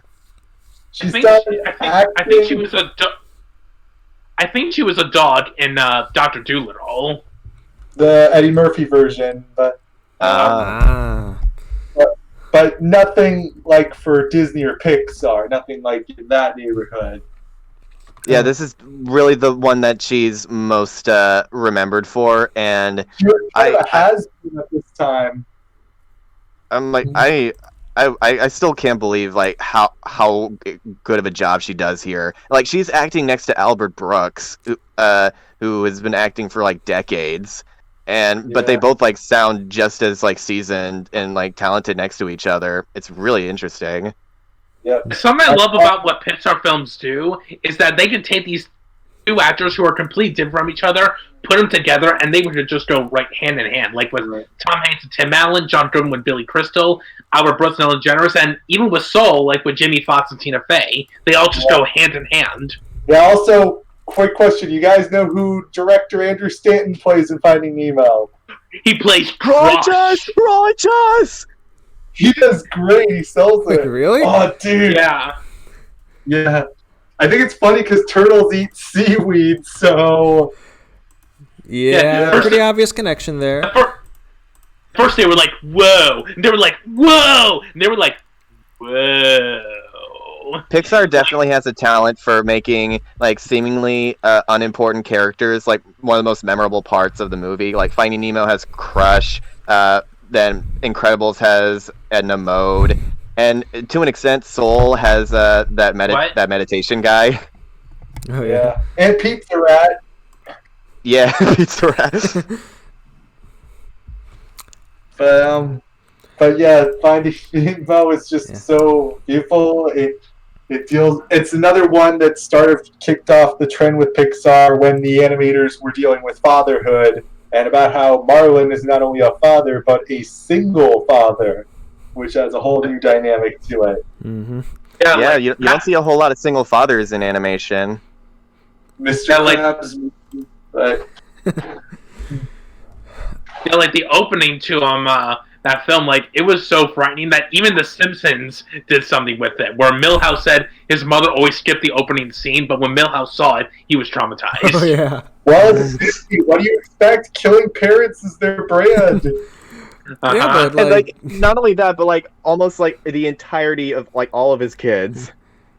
Like that is like poor Marlin. this gives Up a run for its money as the most depressing Pixar opening. Like Marlin's life is just like completely destroyed in just like a matter of seconds. And it completely like makes you understand why he's ridiculously overprotective of Nemo all the time. Like you get it. It doesn't come off as annoying at all. Like you totally understand why he would be so obsessed with keeping him as safe as possible. Yeah, like I heard that in the production of the film, they were originally going to have Marlin's flashback like be revealed. Like they were going to have a flashback here and there, a flashback here and there. But like they wanted to put it like at the beginning of the film, so it wouldn't make Marlin come off as like a dick or something. I feel that works better. It would have been more jarring if they cut the flashback every 5 minutes. So Right. Yeah. It definitely helps the film flow better. Dory. Yeah, it worked better. Well, with Finding Dory, that makes sense because that film is told from Dory's perspective, True. and like her entire thing is that she is constantly trying to remember her past. Right. I'm just saying there are moments where it does work and where it wouldn't work, and I think both movies make the right decision. Yeah, like, now, what do we think of Green Goblin as Gil? That was pretty crazy for me. Oh yeah, Willem Dafoe, man, dude, that guy. Like, it's funny because he could be like. He's kind of like Nicolas Cage for me, because he can be like really hammy when he wants to, but also like actually a very serious and dramatic actor at times too. And he definitely does the latter a bit more here. Yeah. Yeah. I heard that Gil was going to be a bad guy, but they scrapped it because they wanted him to He didn't want like a bad guy in this film. Right. Yeah, that definitely makes sense. It wouldn't even make sense because like his goal, like Nemo, is to get back to the ocean. And, oh man, I feel bad for all the clownfish that came around this time. That kids like saw this movie and so they decided to buy a clownfish and purposely flush them down the toilet. Sounds like the Ninja Turtles fiasco where kids just wanted red-eared sliders and then released them. It was an ecological disaster. Wow. Yeah. I seem to recall a lot of unfortunate. warnings when Finding Dory came out to like not get your kids blue tangs as the first fish as a pet. Right. Yeah, not a good idea. Yeah, because apparently they're like really hard to take care of compared to like a goldfish or something. Right. They're ocean fish too. That's the and Nemo dealing with sort of captivity anxiety, cabin fever, that sort of thing with The Office. Fish aren't meant to be in a tank, kid. Does stuff to you. Bubbles. Like that. Oh yeah, that guy was voiced. There are a lot of character actors in that tank, like Brad Garrett again, Allison Janney, Stephen Root. Like they all do really good jobs. Like with what little material they're given. Forget Vicky Lewis. Yeah. The sun is shining, the tank is clean, and we are getting out. The tank is clean. It's clean. Yeah, I know. I remember, like recently, my mom and sister had watched like The Help, and like Allison Janney is in that movie, and I was like, "You guys know that Allison Janney's in Finding Nemo, right?" And they're like, "Really? Which character is she?" And then I told them that she played the starfish, and they're like, "Really?"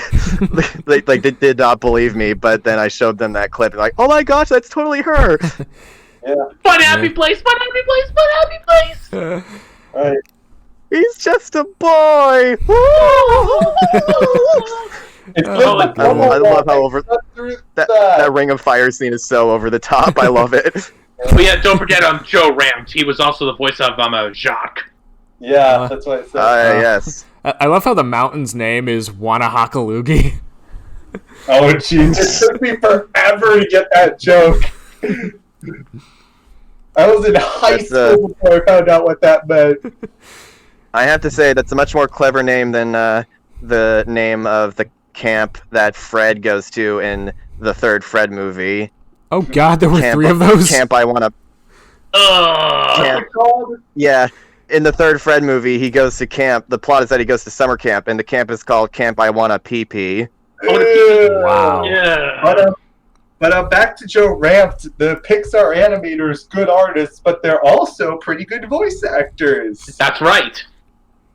It always impresses me whenever people that work behind the scenes, they just like they unexpectedly do a really good job, and it takes everyone for a loop. Like you should probably do it. Like you would do a better job, and like we've seen that in Shrek Forever After as well, with Paul Tibbett playing Rumpelstiltskin. And Walt Dorn. Walt Dorn. Sorry, my bad. Wrong SpongeBob animator. Bob. Really? Yeah. Wrong. Yeah. Hmm? Oh, sorry. What'd you say, Wes? Yeah. But yeah, I think are the Pixar movies board driven or script driven? Because if they're board driven, that might explain why the Pixar guys get cast so much, because they'd be talking it out. Yeah. Yeah, Joe Ramt. Go on first. I feel like considering how much the visuals play an important aspect in a majority of Pixar films, I feel like they'd have to be board driven. Right. Joe Ramt is someone who I look up to like crazy. Like I love how he's a great writer and a great voice actor. He was a great writer and a great voice actor at the same time. He was He's someone I want to be one. He's someone that I want to be when I grow up. Like, wow. Yeah. Oh yeah, because you're writing and acting. That's what you're trying to do. Uh-huh. Yeah. I don't think I've mentioned this yet, but my absolute favorite scene in Finding Nemo, it's the one where Marlin is telling all the young turtles about why he's going on this journey, and then we see it spread all across the ocean to the dentist's office, and it ends with Nigel telling Nemo what Marlin told everyone else, and he just gets this awestruck look in his eye, like a whole newfound appreciation for his dad, and it gives him this new motivation to try and get the filters clogged again. Something about that just gets to me, just the way it all builds up. Once again, just like really epic score and visuals, seeing all of these different types of species and how they interact with the environment, and seeing the 2 dolphins talking to each other, and like as they go underwater, we see their conversation get abruptly interrupted each time they come up for air. Yeah, and the little fish has the deep voice, and the big fish has the really shrill voice. Yeah. Oh, and also one more thing about the fish. I also love how the purple one, Gurgle, he's voiced by Austin Pendleton from the Muppet movie. I heard that the reason they cast him because they loved his role as Max from the Muppet movie. Also, fun fact, I don't know how updated this is, but apparently Marlin has more lines in this movie than any other character in any other Pixar movie. No way. Oh, really? Cool. Yeah. This is a very important... he does play a very important role in this film, so that wouldn't surprise me. Yeah, there was this Sporkle quiz that said which Pixar characters have the most lines confined to one movie, and apparently Marlin had 370, and second place had less than 300. But I feel like they're counting a lot of. I feel like they're counting a lot of his half lines when he has the dialogue with Dory. Like his ums and uhs. Yeah. Second Well, place it's a for good- the it's a good record thing they was got Albert Bob Barr. Brooks. Because my gosh, like for characters like that, you definitely need like veteran actors that know what they're doing. Right. Right. Like an Albert Brooks or an And- Ed Asner. Yeah. Yeah, or Craig T. Nelson. Yeah. Yeah. But anything else we want to say about Soul? The jellyfish scene manages to do. Oh, Soul. sorry, one more thing. The Soul. jellyfish scene I mean, does a you really know good job. The jellyfish scene, Jellyfish? like, it manages to be both whimsical and absolutely like claustrophobic, terrifying. Like almost instantly. That's very impressive. Right. I also want to bring up something about Ellen DeGeneres because this is what my mom told me. She saw an interview where Ellen talked about how after she said that she was like how she was gay, and that no one really wanted to pay attention to her. But Finding Nemo is what saved her career and what made her a star again. Yeah. I always found that very interesting. Thanks, Pixar. Mm-hmm. Disregarding recent drama around the Ellen DeGeneres show. Thanks, Pixar. Yeah. Yeah. Right. Probably not the best time for that, but Just thought I'd say it. Yeah, no, that was interesting. Yeah. Soul, Mhm. Soul, I forget. Here's the thing. I forget what we talked about with Soul last time. I'm scared that I'll end up just saying the exact same thing I said before, and so I'll end up sounding redundant. Plus, we are like approaching the 2-hour mark, so True. I feel like we can keep it brief here. Yeah, it's probably a good idea. Yeah. And speaking of Soul, my own cat just came in the room. He's just walking around. Aww. Hope he comes up on my lap soon. Yeah, I mean, this film has really good music. I really enjoy the message about how nobody's really on this world for a destiny or a purpose. Like, just being alive is enough. That's really all you need to do, and you've successfully been a human.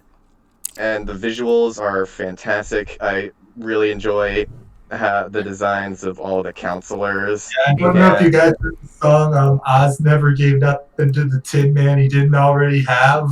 That's kind of like the message of this movie. Yeah. Yeah. And they just need to realize it for themselves. And the scene where 22 is completely taken over by anxiety, and Joe has to like help her out, and like we see all of the different voices that are telling her off, like saying that she's no good. It takes like previous scenes where all like the really famous people are frustrated when trying to teach her. Like those were like funny gags on their own, but then it completely changes the tone of them when we see it from a brand new perspective. Because when you're a kid, the things that adults say to you, no matter how like innocuous or mundane they might be, they can have a really big effect on you. And that really spoke to me, because when I was a kid, like there were things that people said to me that that made me feel really bad, and they probably didn't like mean to. And man, it just 22 like really, I felt her pain in that scene. Yeah. Mm-hmm. Yeah, it does a much better job at, recontextualizing previous humorous scenes into something more serious than what Cars 2 did. Yeah, Without question. Because the thing is, with 22, now that she actually wants to live, she suddenly cares about what everyone else was telling her. And, Joe was kind of the final nail in that coffin. Yeah. Into that spiral. Yeah, something I like about Soul is that, like, when a character does something selfish, you're almost kind of on their side. You almost want them to succeed.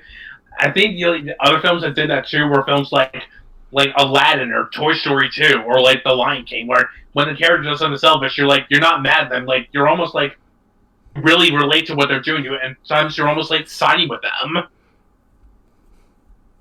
And it's just a very interesting dynamic that they have, because I'm very, I said it before and I'll say it again, I'm very happy that Pixar actually cares about surprising their audience when it comes to their stories, and they showed as little as possible as they could with this film. And I don't think anybody saw the body swap thing coming. Like, sure, the cat was in some promotional posters, but I thought it was just a like obligatory, like cute animal for kids, But they the made a cat actually pop up the cat. I was surprised.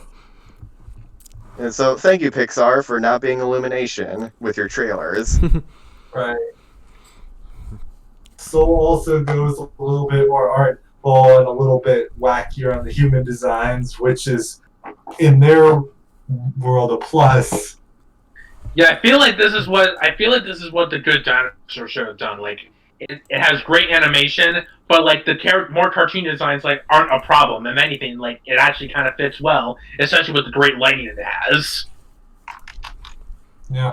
Yeah, and I mean we're so used to like just basic shapes when it comes to Pete Docter films. Like, oh, it's another like character with a square head, but this film actually focuses on different features of humans and like purposefully over exaggerates them to a stylistic effect, and it works really well. Yeah, it's all existential stuff. Though, of all the philosophers that 22 mentioned, I was surprised Kierkegaard was not one of them, because this whole movie is basically about his existentialism. Yeah, Kierkegaard was basically the person who said the best way to get through life is just to laugh at it and stuff. Laugh at your anxiety. That kind of reminded me of what this movie was going for. Yeah. Although I really like when 22 mentioned her experience with Abraham Lincoln. I think that was like one of my favorite scenes in the movie. Yeah. Okay, but I'm just saying they put Andrew Jackson on the 20. Jackson. I'd do that too if I was Lincoln. A man who. Don't worry, Lincoln. He may or may not get replaced in a little bit by Harriet Tubman. Harriet Tubman, someone he knew personally. And I also like the bit with Terry at the end. They were gonna give her an award just to like make her feel good about herself. Yeah. Like, but as soon as they realize that she screwed up, they just like smugly take the award away. I'll be taking that. That was great. I love the designs of Terry and the Jerrys. Yeah, I like the credits gag with Terry also. I forgot to mention that Richard Ayoade was one of the counselors, and I really like that guy's voice. It's just like the perfect cartoonish British. That just works really well for animated characters. I was surprised to see Graham Norton as Moonwind or whatever his name was. Moonwind, yes. Yeah, Moonwind, because I am not a fan of his show at all. I think he's loud and obnoxious, but he totally blended right in. And I totally connected with that Tetris joke. I experienced that firsthand. And the scene where like they help people get out of their ruts, like all the shadowy figures, and it really makes. I really like that scene too, because sometimes we can get a little lost in what we're doing and just like completely lose touch with reality. And holy crap, like that really makes me it's hard to say in words, because this is a very emotional film that just kind of puts a lot of things into perspective that are normally really hard to talk about. Yeah, I'm surprised though they didn't try to lock Joe in a loony bin. Seriously. Because I'm only told when 22 was inhabiting his body. Pizza Rat kind of gave a picture of when they were making this movie, but I don't think it dated the film, if that made sense. Carrick? Carrick, you there? I can't hear you. Dude? Your light's on, but no words are coming. But Pizza Rat, that's what I'm thinking of. It would have been made in like 2016, but it still was just a funny joke nonetheless, like a background gag. Yeah. What were you gonna say, Carrick? Oh, we good? Yeah. Hello? Yeah, hear you Okay. now. Oh, that was weird.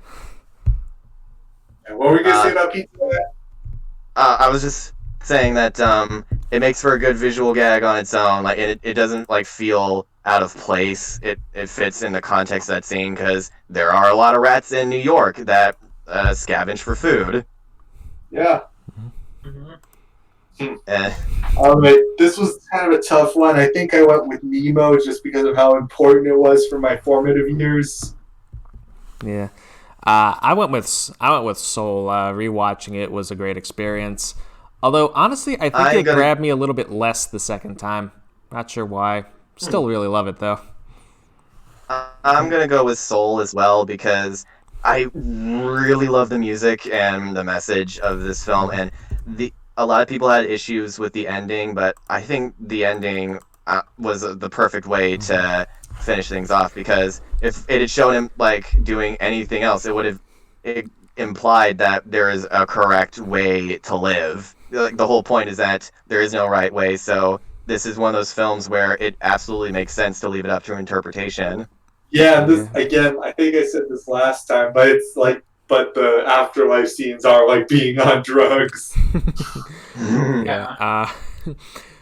One final scene I want to mention. I brought this up in the last one, but it's the one where Terry accidentally catches Paul instead of Joe.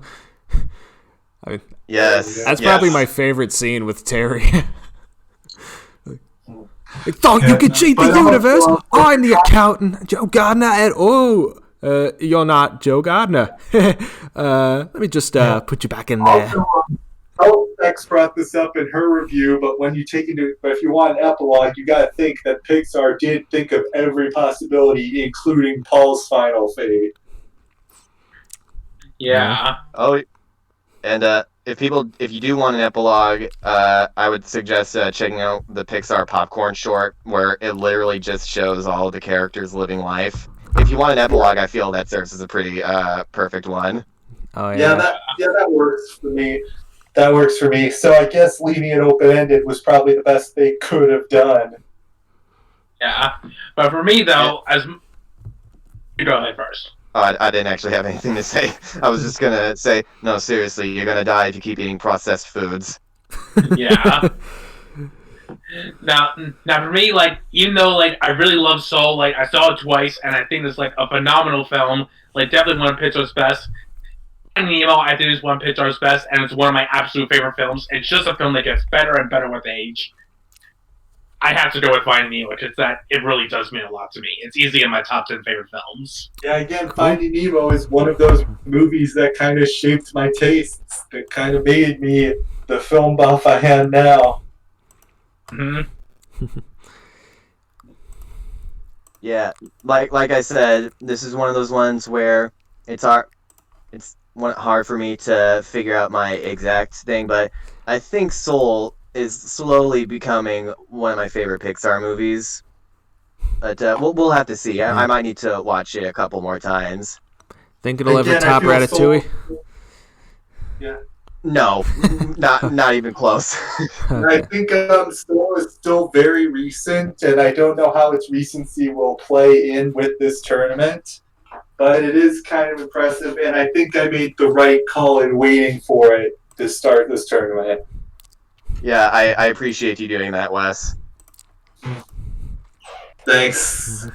Because I really wanted to be as fair as possible, so I decided to wait for Soul. Yeah. Hey. And it totally paid off, because when I watched it with my roommate, we we both had a really fun time checking it out together, and we just we had one of those moments when the film ended, we were just both at the same time whoa, that was that made me feel existential and stuff, man. Whoa. Yeah, being on drugs. Right. So we ready to wrap it up? Looks like I think so. Just around that time. Yep. So that was good. Come back next time for the Elite Eight, where we get to see a lot of big ones square off, and I hope the vote totals keep coming. Let's get them all to 200 this week. For those who are wondering why I didn't retweet the first PIXAR matches, how about we go with the theory that I decided to purposely wait until the first round and let the preliminaries go on their own, and go with the idea that I actually planned ahead. Let's just say that that's what happened. Sure. Oh, you sly dog. Let's just pretend that I actually think things through. Yeah, but it totally worked, and I'm really glad they exploded like that. Thank you, Carrick. I'll keep it coming, and don't forget to follow Out of Context Game Grumps. Yeah, especially if you want to vote in this poll. Exactly. All right, and with that, we'll catch you all next time. Yep. Peace.